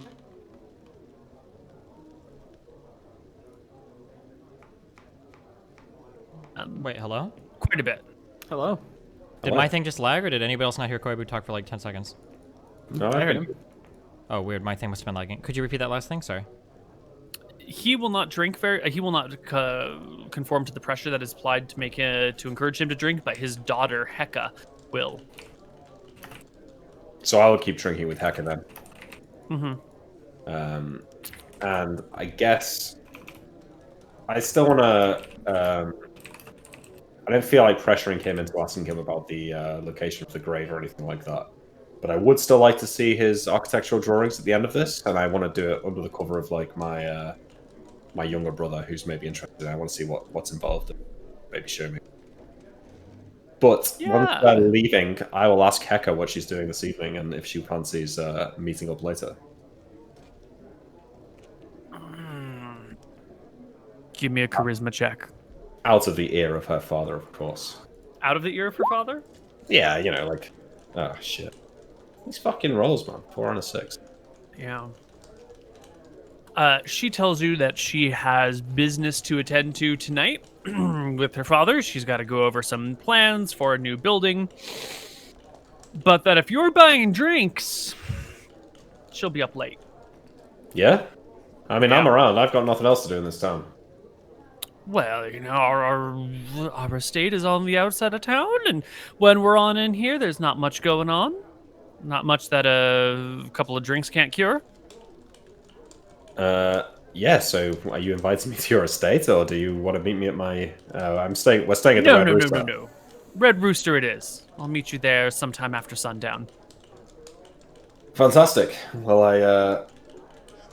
I've eaten enough already today. I suppose maybe I'll have a walk around the town to clear my head. Oh, great. You can head off. Well, they're all Back to doing later. this. Am I going into the build? Are we? Yeah, okay. Yeah, that's what we're about to get to. Okay, just making sure. Don't. Why you laugh like alright. that? What's so funny about that? Oh no, I was right about to segue into this. Okay. My next words were going to be, meanwhile, Stephen. Tyrael. Tyrael. Tyrael. Tyrol. Sorry. All right, Tyrael. You see them walk away from the place. You can see through the windows that the one servant remains in the downstairs room. You could also see through the windows that she had to go into a side room and up the stairs to get to the office where Boris and Heka were. And now that they've made their way down the street, what would you like to do? I would like to see. Is there a back door into the establishment? Or is it just one there's, entrance? Yeah, it's just the front door. It's a pretty small building. All right, I would like to go and see if I can enter the building. Yeah. Can I do it in a very quiet manner? Or you said that I can see down in the window that the servant is somewhere else. Is it possible for me to open the door and go in without them like seeing, or are these like direct line of sight? You can see through the window that the servant has like a desk in the front atrium. If you would like to try and wait for an opportunity when she is not in the atrium, that is possible. Yeah, I would like to. And I'll wait for make an a die roll to opportunity. see if she leaves. Yeah. Yeah. Well, at some point she's gonna have to take a bathroom break, right? Yeah. Yeah. Actually, she gets up and leaves the office maybe 20 minutes after the others go. Okay. She's got a little bag over her shoulder, probably going grocery shopping or something. Coin purse at her side, shuts and locks the front door, and then heads on out. Well, that's pretty unfortunate. Okay. After she's made her Just way. roll what you need to roll. You're right. Can I shuffle up to the door? Yeah. So this office is in the town, and it's like sort of the middle of the day. So if you want to pick the lock here, it's going to be a little bit sketchy because it's going to be daytime lock picking, and if someone walks by, you might draw suspicion. How like public of an area is this? Are we like on like a main road where there are dozens of people walking by constantly, or is it just maybe somebody could come by? Or It's off of the road that leads to the temple, so people will not be walking by a lot on this street, but like 80 feet down, there's a street where people will be crossing a bunch. okay, I don't mind attempting it there then. I'm in my commoner clothing, so Okay, so it'll take you up to 10 minutes to pick a lock. okay. If your check is successful, we'll roll a 1d10 to see how long it takes, and then we'll determine whether or not someone walks by, and then we'll determine whether or not they see you. So give us a lockpicking check. Okay. I need 25 or less, right? Yes, sir. Yeah, Okay. get like an 18. Oh man, I don't know how I'm feeling about this one. What about, is there like a window maybe? What's your climbing proficiency? Or, like, your it's climbing? very high, so I can climb if this doesn't Couldn't you work. just climb up and then... Couldn't you climb first? Actually, I think I am feeling the pickpocket. Hold on. Let me 3, 2. Hold on, I'm trying to find the right combination of. Oh, yeah, you gotta find the Oh time. shit. Okay, no. Yeah, you fuss around with the keys with your lockpicks a little bit, but this is just too complicated. you can't quite find the right spot. Not all locks are made the same. That's and this fine. one is one of those like up pushing locks. Don't care. Sort of like the old Egyptian style. Are there any windows open above or a roof that I can like climb my way up towards? The second story does have a small balcony on the backside. Sounds good. Okay, I will be climbing that, and I will pass that check, okay? So I would like to scan up and down the alleyway, make sure that nobody's coming. Yeah, you're going to be climbing to the second story of a building in the daylight in a public area. There's So you nobody just go walking around the back of the building. Can I and climb do like it? the side? Yeah, but still, you're in a town. Even if you're on the backside of a building, it does go to the second story. It is pretty obvious. It's not guaranteed to be seen. I'll make some checks, but I just want you to know that there is a non-zero chance that someone might spot this Listen, I'm activity. in commoner clothing. I don't care. We're all good. Okay. Okay. Yeah, I would like to climb very quickly. Ready? Ready? Oh my god. Oh. Okay, I'm trying very hard not to be seen, so I'm a little bit paranoid. My hands are a little bit sweaty, not able to climb. It's been a long time since I've done this, okay? I'm not used to sneaking around like this. Sure. It's like a 15-foot climb, so why don't you roll me a d15 to see how far off the ground you are when your climbing check fails.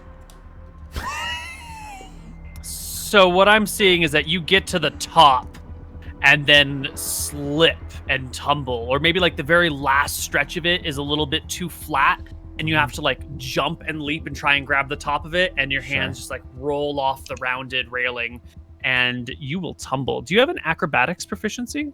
Is a tumbling proficiency. Tumbling actually. proficiency? Um, Do you? yes, I do, He does. actually. Does that? I think with a successful check, you will take no damage from this fall. So make me a tumbling check. Is there a place I click for that, or do I just need to roll a dice, or a die? Skills. It would be on your skills page, or you can just roll a d20. Yep, plus I'm on your- skills, and I see all my skills, but I don't... Oh, no, I see, okay. So I'm making a tumbling proficiency. What am I... Can you tell me what I need to roll, so I understand what I'm rolling here? 21 or higher. Oh! With 16 dex. Yes, it is unfortunate. You I roll will, a 4. How did I just roll so many bad things in a row? You'll twist your ankle on the descent, torquing it badly for 4 points of damage. It will swell. It will be awkward. You'll still be able to move on it. It'll take a few days to heal. Can you try again to climb it though? Right? You can usually do No, these things twice. no. Climbing and lockpicking is if you can't make it, it's beyond your level.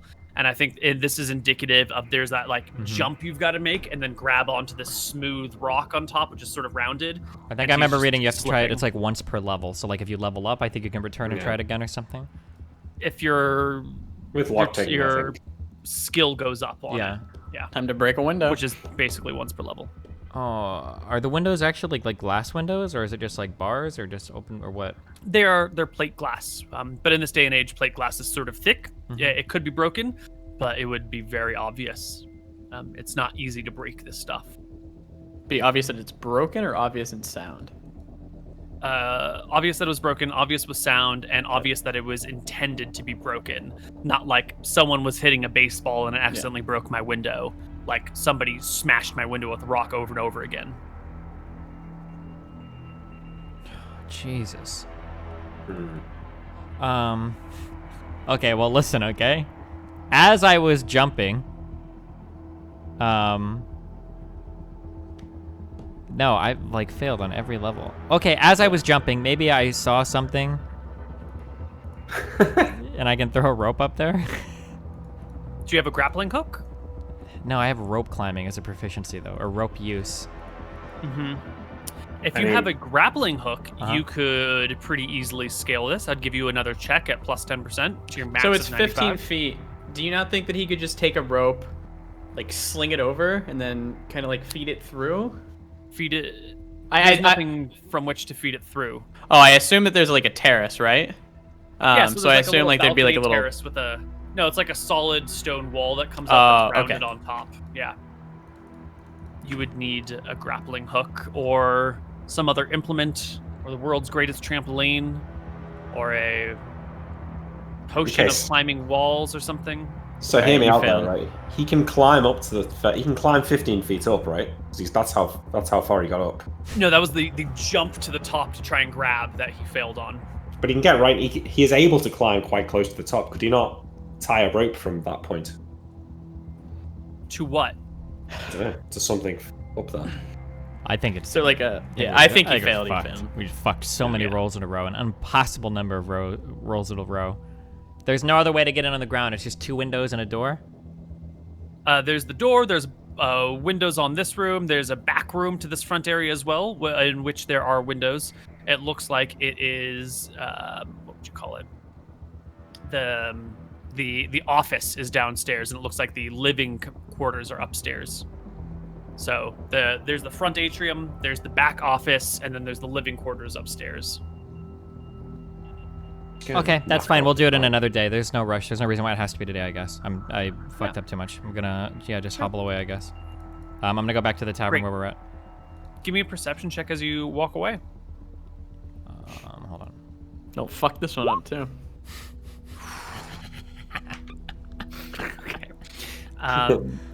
You don't notice this, but someone has alerted a guard, and the guard does come to check on the place. They don't see you, but when you are leaving, and you don't see them when they're leaving.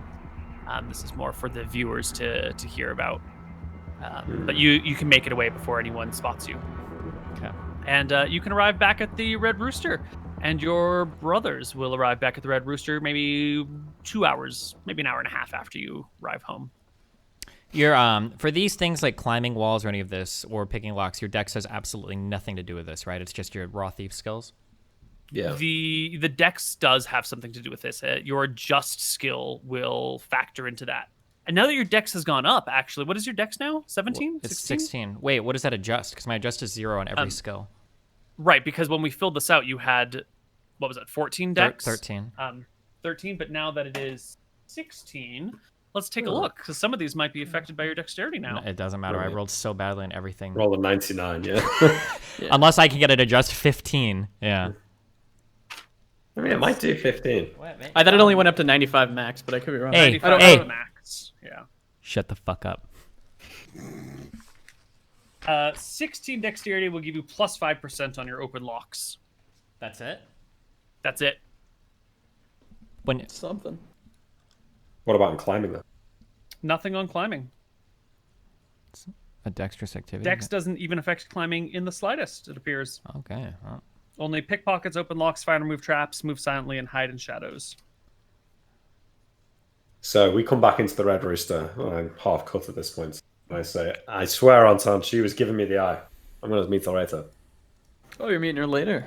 Yeah, man. Well, that'll be Better than exciting for you. Better than spending all night in the woods killing kobolds. Let me tell you. You didn't enjoy that? It was alright. I loved it. Yeah, well, It's you know, thrilling. different priorities, I guess. Anton, why are you hobbling around? Or not Anton, Tyrael. I'm upstairs in the room. I'm very grumpy. Oh. I guess eventually I'll go upstairs to the room. I'll ask you why you're hobbling around. You can't see and me I'll heal hobbling you. around because I'm in bed. Okay, can I heal you? It's good XP. I don't think I would say anything. Tyrael's too ashamed. Climbing is like one of the best things that I did. I'm like Bran, okay, from Game of Thrones. Climbing is what I do, and I couldn't climb a simple building, so it's quite embarrassing. I think I do my best to conceal this. Okay. Is it 1 HP per day of healing? Yeah. Yep. Okay. Did you come downstairs to have a drink with us or not? No, I failed everything. I'm pretty upset right now. Anton, where's Tyrael? I don't know. Maybe he got caught. Let me go check the room. I were up there. See you there. What happened? Did you get anything? It's been a long time since I've done anything like this. I worry I'm out of practice. I wasn't able to get in today. We need another way to get in. Maybe on another day. That's fine. Don't stress about it. Well, We're we need downstairs to having figure a out drink if you want to come. where this tomb is. I don't feel like drinking. We've drank enough. We've been here. Okay, well. Imrik is, he's meeting with the guy's daughter tonight, so. To do Maybe what? he'll be able to. I don't know. Drinks. Maybe he'll talk to her.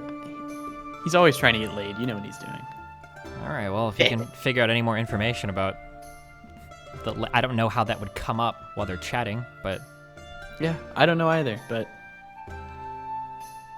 I'll close the door and leave. yeah, I guess. Hopefully he's thinking with his larger head this time. So where is he, Anton? True. Oh, he's laying upstairs. He didn't get anything. What? What's wrong with him? Someone pissing his tea or what? I think he fell down and pissed in his own tea. I don't know. Oh. That sucks. Well, you want a drink? I'll drink a little bit, but not much. Sweet. Alright, I mean, I'm waiting. I'll drink with Anton until... I'll show him off when Heka gets here. Sure. So I think there's nothing else to do in the middle of the day. Unless you guys have plans to discuss? Nope. Before Heka shows up? Just debating if I should fuck with my little brother, but no, I think I'll leave him alone. Okay. Wait, are you that evening? Am I? Who's the youngest? You're the oldest. I'm the second. Nick is I'm the the youngest. youngest. Oh, okay. I mixed that up. Okay, gotcha. All right.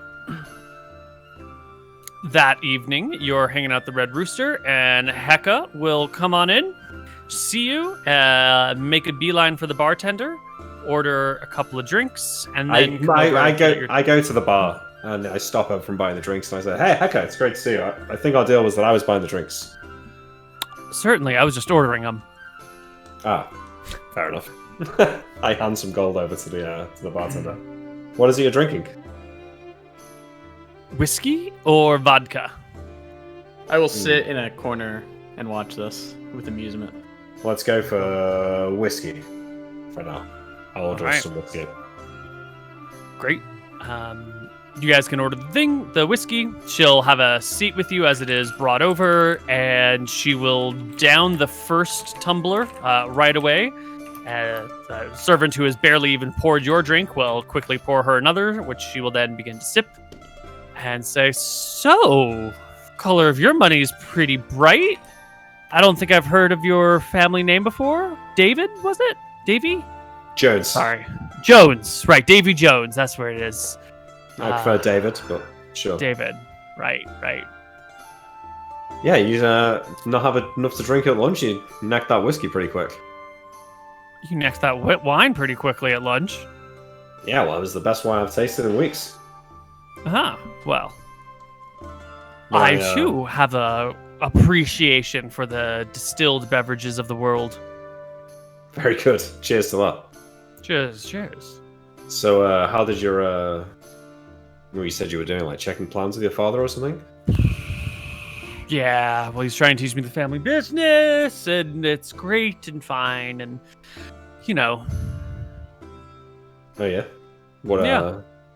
You want to be an architect too? want. I don't know about want, but family lines and all that. You do what your parents did before you. You're locked into a life that you're born into, and that's all you do. So here we are. I do architecture, and you do what exactly, Mr. Jones? Well, I do this. I drink. I don't You're really, a professional drinker? I wouldn't say do that? I wouldn't say I'm a professional. It costs me more than I make, I'll say, but we can afford it, I suppose. So what do you do? I don't know. What does any noble do? I just hang about town. I travel. Well, I can. So you're like one of them slightly up here nobles who actually doesn't have anything that you do. Yeah, maybe. I've done some adventuring. Like help the town out with monsters from time to time. I can. Oh, so you're a fighter. I saw the sword at your hip. I didn't know if it was decorative or if it was, I can swing a sword. Let me tell you. Give her a wink. I don't think I've heard of the Jones family from Bon May before. You've not? Maybe you should spend more time on your heraldry and less time on your numbers. My governess has told me that so many times. Hey, well, look, I couldn't do what you do. Those numbers send my head spinning. Not so bright, huh? Just good with your hands? Something like that. So, what's it like being an architect then? What does old Boris have you doing?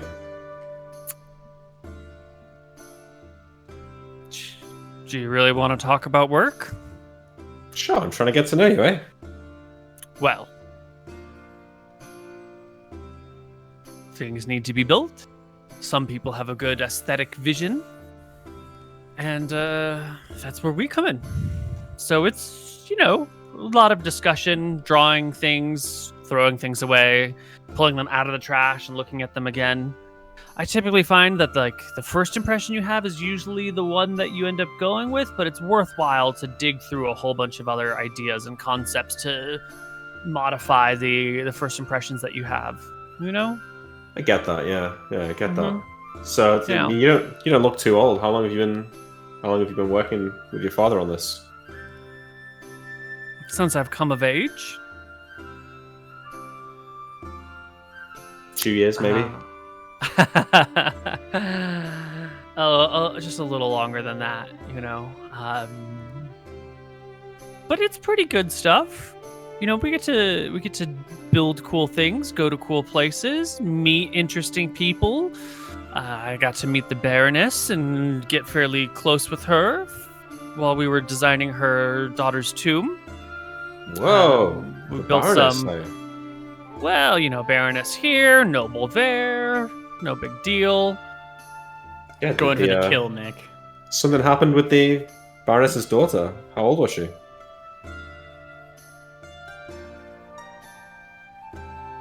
33. Oh yeah, how did she die? Died in battle, fighting a mystery and scum. Cheers to that. Mm-hmm. So what was is that the most elaborate thing you've worked on then? No, that's actually pretty small. It was just like a straight tunnel and then a room at the back. Actually, architecturally speaking, it was pretty drab. Front doors, nice and strong and made out of stone, built into sort of the stone side, the walls around it. Mostly our job there was like the actual tomb itself, the room. There's some like nice stone drapings around there. We hired some local stonemasons to build the sarcophagus, they did a good job of that. Architecturally speaking, that's probably the least interesting thing I've ever done. Oh, that's a shame. But I guess you would think that the Baroness would want like a more elaborate tomb for her daughter. Her daughter was sort of real martial type, right? No big eye for flair. Like to break heads with axes and bash faces with shields. So, in her honor or something, the Baroness wanted something simple. The elaborate part of it was the getting the supplies to the location and making sure everyone was on the up and up because it's a secret where she's buried. Shh, don't tell anyone. Really? Mhm. Why?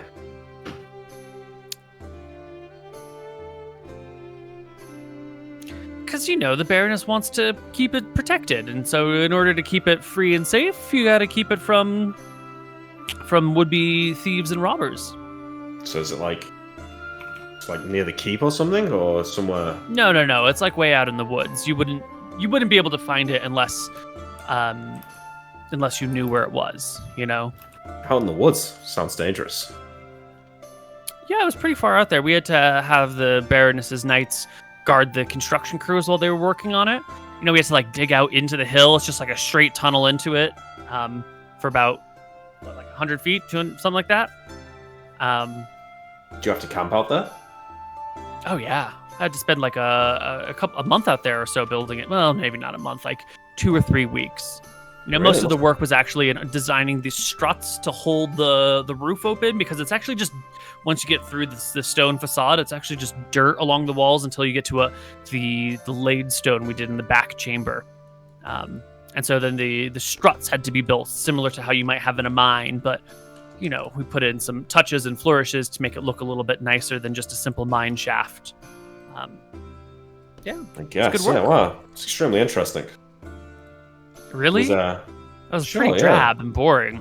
I mean, well, like you said, most of the girls I speak to back home don't do anything same as me. All we do is just sit around and drink, and at least I go. So and you're out fight here slumming it with us working class gentry? Something like that, yeah. I won't begrudge you it though. At least I can always pay for the drinks, eh? Well. So you run into any danger while you were out there? Get attacked by any monsters? Ever had to wield a sword yourself? No, no, no. Baroness's bodyguards and knights took care of all the things. You know, set up big torches, tiki torches around, keep them fueled. That way the monsters stay away. Knights keep an eye on things. You know, the workmen that did all the heavy lifting made oaths to secrecy. It's all pretty up and up. Yeah, Pretty nice. easy. No real danger. How long did you have to travel for? No, it's less than you can walk there in a day. Oh, really? Does the? Oh yeah, it's pretty close. Hey, maybe we should go and see it. I could protect you from any of the monsters. It's a secret. Don't you remember? I can't tell you where it is. Oh, yeah, sorry, yeah, secret. Well, I mean, what use do I have for robbing graves? So. She shrugs. So So what do you spend your days doing if you don't actually have a job? You know, a function in society. You just go around hunting things, you know, there's drinking all day. parties, there's politics at court, these sorts of things. You know, I practice with my Wow. bow. I have a So squire. you just live a life of luxury then. Yeah, I guess. You know, I guess that's what the gods chose for me. Who am I to complain? Isn't that what they always say? Yeah, they do say that. You're right. What is it? Divine mandate? Divine rule? Divine law? What is the term? Divine right. Divine right. That's the one. Yeah, yeah. Well, you know, I'm no baron though. Don't speak to the baron and Bon May too often.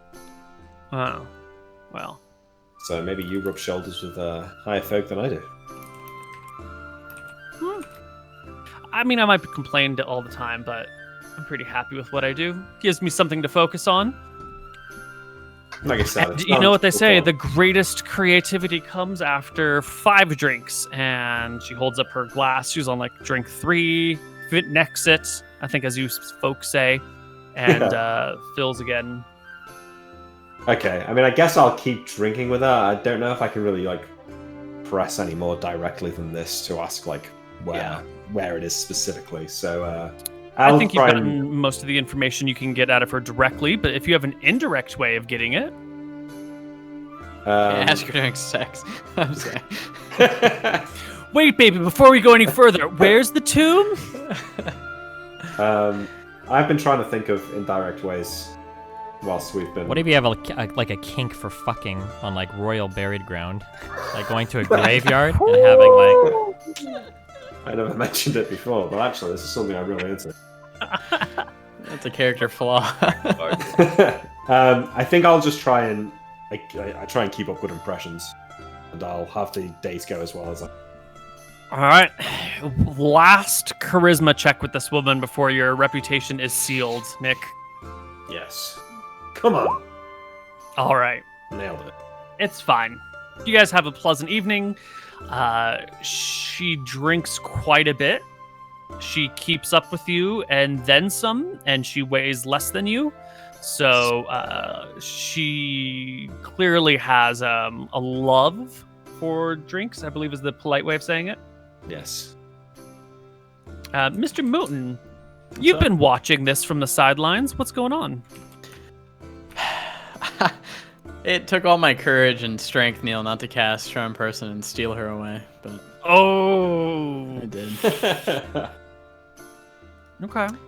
Yeah, no, just watching. I was waiting for him to fuck up, but he didn't really fuck it up, so No, I did all right, yeah. Okay. that's it. What about you, Tyrael? Are you still upstairs moping? Yeah, I'm just waiting to sleep and go to the next day, or I guess catch up with them when they're done with what they're doing. See what our next move is. Okay. Well, she will leave that night after many, many drinks and stumble her way back home. And the party will have a chance to speak again, or we can just skip to the next day. I mean, I think I'm probably pretty weighted by this. You're not even gonna escort her home, brother? Yeah, I guess I'll walk her back now. Actually, now that I think. Yeah, you'll walk her home. Okay. Yeah. By the time you get back, she has no key to the house, so she bangs on the door until a servant comes down, the same servant from before, and opens the door. Clearly woken up from the middle of her sleep. At this point, Heka will give you a flourishing curtsy over the top and say, "Thank you for a lovely evening, Mr. Davy." Jones, Mr. Jones. But it's been great getting to know you. Perhaps I'll see you around town sometime. Mm-hmm. Maybe I if hope I'm you working with your father. hire our firm for what was it that you needed designing again? Oh, well, that's a secret. I give her a wink. For designing your secrets, secret designers. That's what we do. Yeah. Secrets. I will turn around and walk as soberly as I'll give a bow to the servants and turn around. Head All back right, down give the me a path. con check to see how soberly you can walk away. Not Oh, very. you're fine. You're fine. It goes well in my head, but Yeah. the servant knows. The servant knows. The servant knows. Okay. The party can reconvene and discuss their plans. Okay, so the next morning I will explain to them that I was speaking with the architect's daughter, and I couldn't get the exact location of the crypt, but it's in a hill within easily a day's walk of Berkshire, and they were there for weeks. They were escorted by the Baroness knights, so that certainly narrows it down somewhat. A day's walk into the Patchwood, that can't be a huge area. A day's walk. You're talking to all of us now, right? Up in our room. Yeah. Yeah, sorry, not the Patchwood, the pocket. A day's walk into the pocket. Where? In the side of a hill. And we think this is enough information for us to be able to find where the tomb is. No, not necessarily, but it narrows it down a lot. What do you think? Well, we know it's in the pocket within a day's walk. In a hill. I don't know how hilly the pocket is. Maybe we could go talk to the lady and... If it's a day's walk into the pocket in a hill, and we spend a day out there, have you told us everything that she told you? Yeah, sure. Yeah. Okay. Because one of the things that she mentioned when she was talking to Big you was that they had to stone door. bring a lot of stuff. So there should be pretty heavy markings of where people have traveled that are pretty out of place. I don't imagine a lot of construction equipment is carried in and out of the pocket for stuff like this. So I would imagine it should be pretty noticeable, the trails that were made when they were transporting stuff. And then nights. It's been 6 months, but there should still be maybe something's left.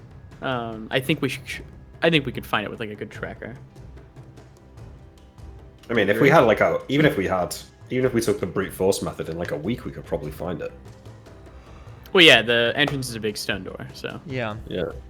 Week that's starting to approach a pretty wide amount of time, but I think 2 days we could find it if we blind looked, but I think if we take a guide, I think we'd be 100% in 2 days.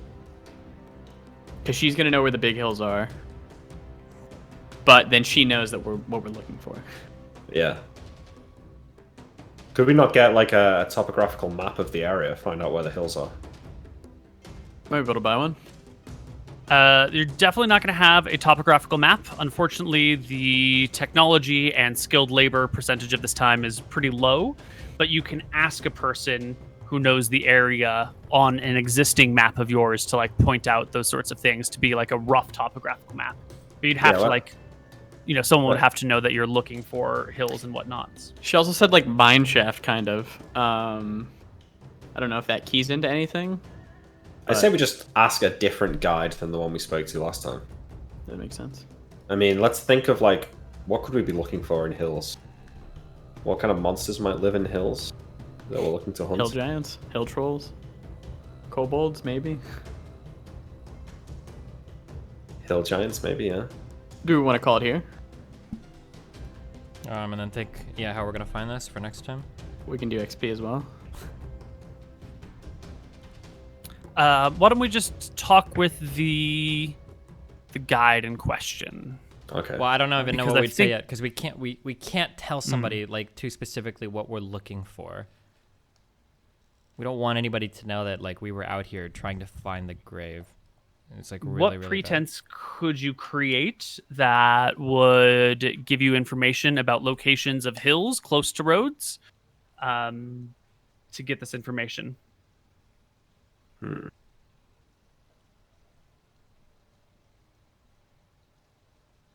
When we can we be clear? When we say hill, we're not talking like mountains, right? We're talking about something. Correct. Yeah, that's Talking like, about like a hill. Yeah.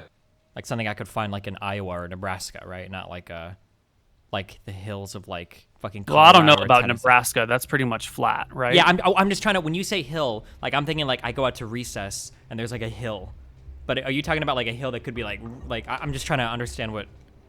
We're Well, talking like a a hill hill that has big like enough to go on mine shop. an elevation of less than like a few hundred feet. Yeah. Okay. Okay, so like a sizable thing.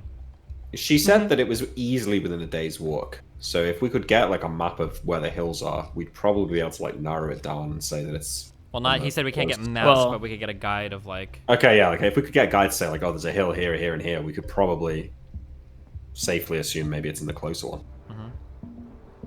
Well, a day's walk is like 20 miles. So we would probably assume it's within the 15 to 20 mile range. It's probably less than 20 miles through the forest. Oh, sure. Well, then let's say 10 miles through the forest. So then we could Yeah. probably do like 5 to 10 miles. So that's a 5-mile berth of where hills are, depending on how many hills there are. Let's say there's 5. We go visit 5 different things. We look for a stone entrance. Should be like a 2-day thing. We can't really take a guide with us though, right? Can we do this on our own, or will we get lost? Yeah, we would just need it on the map. Like, okay, here are probably the rough areas of like where I think like big hills are, for you to go fight your kobolds that you hear in hills. That's what we could say. Like, we heard there's kobolds in hills in the pocket. Can you point us out the hills on this? Oh, that's map? it. We'll go- We could say that we interrogated a kobold off the road, and he said that their lair was in the hills near town. that works. In the pocket. Yeah. Great. All right, you can hire a guide to give you this information. They will charge you a full day's wage if you use them at all, because it kills their whole day of work. So pay out 1 gold piece. I'll do it off the credit sheet. Yeah, and the guide will tell you that the rivers of the Lamdune and the Upperberg River are sort of this way because there is like a large expanse of hills that run off of the main mountain, off of Wicklamdo, heading out this way. And so there's like a central range of hills that runs through the pocket like this. It will get sort of close to Berkshire, but not that close. Actually, it doesn't usually cross the road. So it's closer to that or something. And the closest hills are going to be about 5 miles from town. So the way you're drawing the lines, are the hills sort of like... Are they like this? Like... Yeah, the ridges run, what is this, like west by east by southeast? So we can cut off literally like everything to like the right of this, guaranteed. We can probably just find this ridge and walk along it, right? Yeah, that's what it seems like. Sure. Perfect. Yeah. So you'll have basically a section like this blue line where it could theoretically be. Yeah, no, that seems fair. Okay.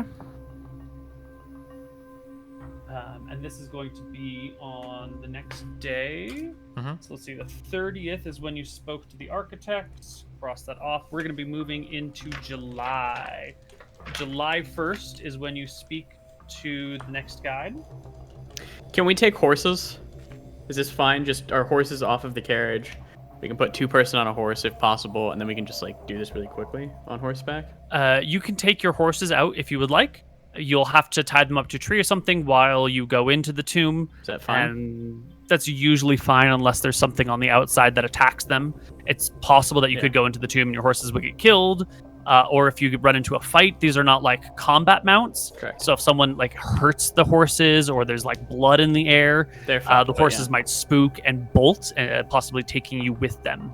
Does They're this not seem combat fine mounts. to take the horses? I think Both so. I of you? mean, we've all got horseback riding. Correct. So... I mean, can we not, like, rent horses?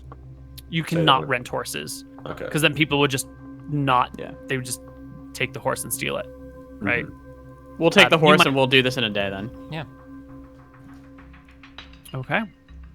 Well, when we come back next week, our party is going to go scour the area that they now understand where the tomb may be on horseback, try and find the entrance, and go in and steal the goods off of Nichols. Good. Yeah. Sounds good. XP so we don't Well- forget about spells and shit. Yes, well done, everybody, on today's session. This was some very clever interrogation and some very good use of scouting out everything. Even if the rolls were not always in your favor, you still managed to overcome your problems. So, Got there. let me just calculate some experience. And while I'm calculating experience, I want to actually check in with your characters a little bit, starting with MrMouton's character, Anton. How much would you say you're a cleric of vengeance, right? Correct. How much of your actions with digging into the graves and stealing the things that may or may not have been magical is influenced by your desire for vengeance, and how much of it is influenced by your desire for just personal wealth and gain? You know. So I don't think my character wants anything for personal wealth. That's not the route he's going. He's more going we need stuff to kill Scoria, the greatest evil that he's ever known, the fire dragon. And there's probably stuff in those tombs that Claritas doesn't even know about that would be maybe insanely helpful. So it's like already robbing one grave. Might as well take all we can. But he doesn't want to keep the rings, right? Like, he knows they're not magical. They're not going to help us at all. So he wants to return them. The only thing that he did really, like, for vengeance was the kobolds. He knows kobolds attack people and kill people. So he took one of their ears, like, as a revenge kind of thing. The killing of the kobolds was a vengeance thing for you, not just like a... The taking of the alive kobold's ear. Okay. Tyrael, you had a hard time breaking into things today. Well, And it seems that your character was a little... Sometimes I did really well. Other times we didn't do as well. Okay. It's just an off day. It was in broad daylight. Wait, I think he meant like hard time as in like... No. Feeling. Let him speak. Sorry. This is what I'm aiming for. Yeah. Oh, I thought you meant hard time as in... Whoa, somebody's got super speakers in the background. Yeah, listen, I picked the lock in the tomb. We got through that fine. Okay, it was broad daylight. Okay, I'm kind of nervous sneaking around in the day. It kind of runs counter to everything that I'm trying to do, which is build like the reputation up for my family. So it's pretty scary if I get caught doing something like this early, that we're kind of like making backwards progress, regressing, I guess. And how do you feel? Does it bother you that you failed to break into the lock and climb the wall? I mean, like, it's a does it weigh on tad you? irritating, but like, I think that the rogue skills that Tyrael has aren't like a point of pride for him. So like, I would be like very proud that I was able to nail my shots on the kobolds that we turned in the ears. We didn't really talk much about that, but that would have been like a big point of pride. The rogue stuff is just stuff that Tyrael knows, you know, as a result of spending time with his shady uncle growing up, and he knows how to do these things. And it's kind of like what's the name of the Black Doctor in House? Foreman. Yeah, you know how House would ask Foreman to like break into buildings and stuff, and because of his background, like he could do it. But Foreman's not like, oh, like he's most proud of being a doctor. He can break into House if he needs to because of his background, and like that's an asset to what they do. But it's not like he's super proud of that, right? Tyrael would view his like roguish background as like kind of similar, like, yeah, I can do these things in service of hopefully, you know, the greater good that we're trying to accomplish. But it's not. He's never gonna brag about like, I'm a master pickpocket, or you know, I can climb and sneak into buildings or whatever. That's like, yeah, it's something he knows how to do. Yeah. All right, it's something you know how to do, but it's not what you hold yourself to. It's not the no, standard definitely you got it. Okay. And Imrik, Yes. you've been drinking a lot lately, and you've been hitting on noble women and giving false names, and sometimes you feel more like the rogue of the party than Tyrael. I guess Imrik's really just been doing what he was doing back at home, really. I mean, yeah, we did a bit of fighting here and there. I don't think certainly not this session, I don't think the gravity of the situation. He's kind of just carried on as he was, and it's going all right for him. I mean, look, like his drinking solved this problem somewhat. He's got a plan now, so I don't think he's feeling too bad. I think he's the kind of guy who lives day to day, doesn't worry too much about the future, and right now the day to day is going quite well. So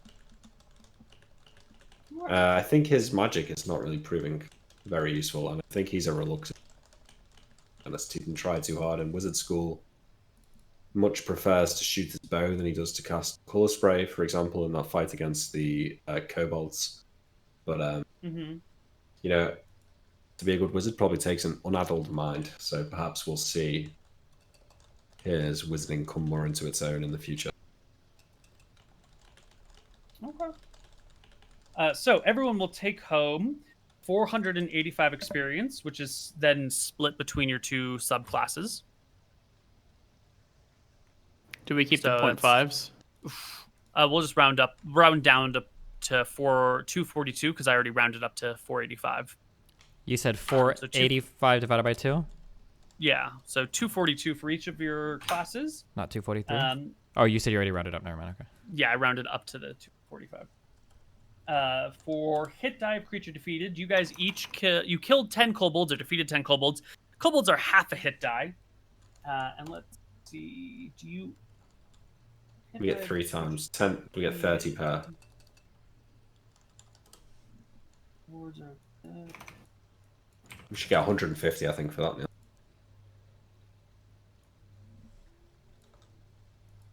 Okay, so you killed 10 kobolds, half a hit die each, so that's 5 hit die of creatures. So you each get 50 XP to your fighter for fighting the kobolds. No, it's per level. It's 50 XP per level of fighter. So I think it's 150. Right, you're all level 3 fighters, right? Yeah. So 5. So that would be 30 per kobold time. Oh yeah, 150. Right. Yeah. Yep. 150 to the warriors. Mr. Priest. 150 to the warrior experience. You're saying? Yeah. Yes. Gotcha. I cast 1 Entangle. You cast 1 Entangle and 1 Cure Light Wounds, but I don't think the Cure Light Wounds is going to count because it was, whatever. So go ahead and get 50 for the Entangle.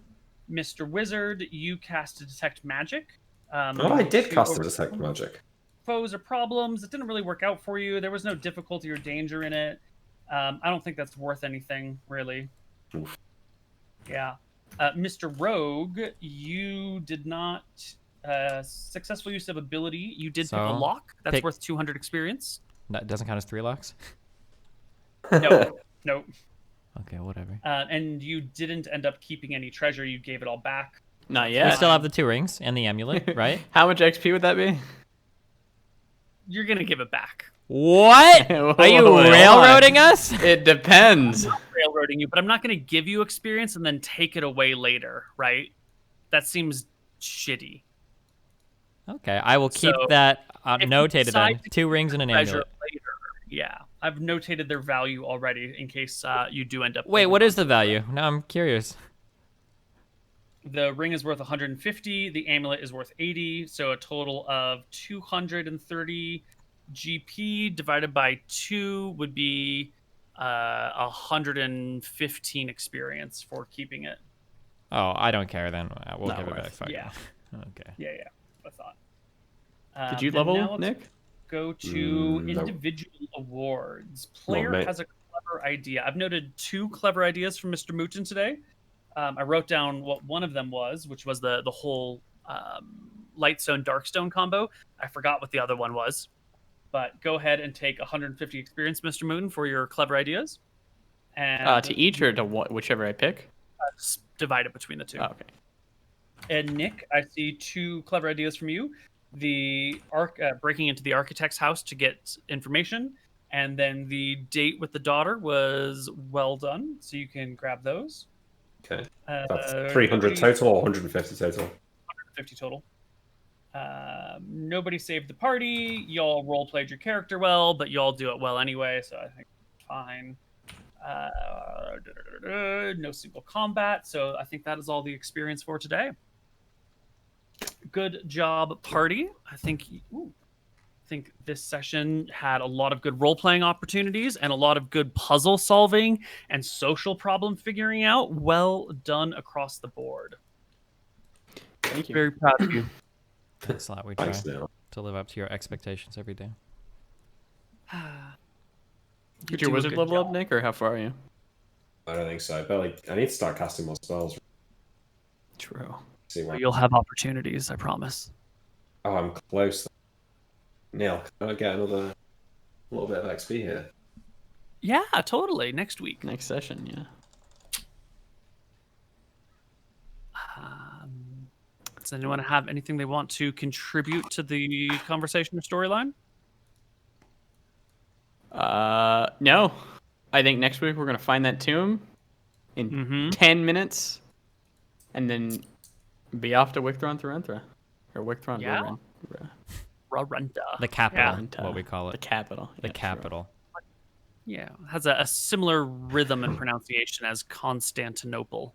Wicktron Oh, Rarunda. that's a good way to think about it. You know, I've just remembered, like, we got that spell book, didn't we? I should have been learning some spells from that. Too busy getting drunk. Ah, True. Maybe next time. That could have leveled me up as well. alcohol getting in the way of productivity? What is this? Who'd have thought it, eh? Who would have thought? Cool. Steven, I think it's yours from here. Yeah. I needed to write down. I need to add this to my schedule to write down like the new names and the questions or whatever. I'll do that next time. So any questions I missed this time, we'll get at the end of next session or whatever, because I just don't have that on my schedule yet.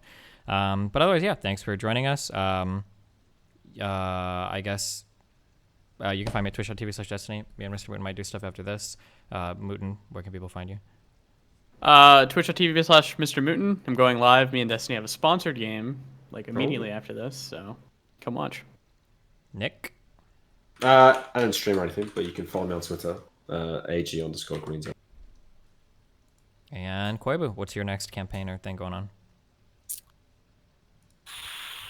That's a great question.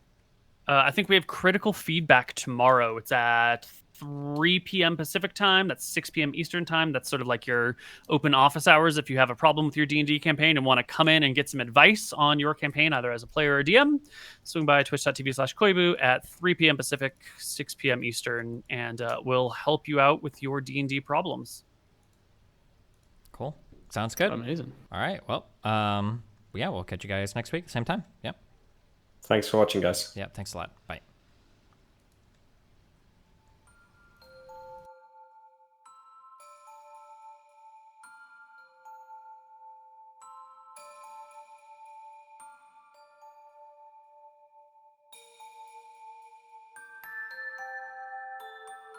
Mm-hmm.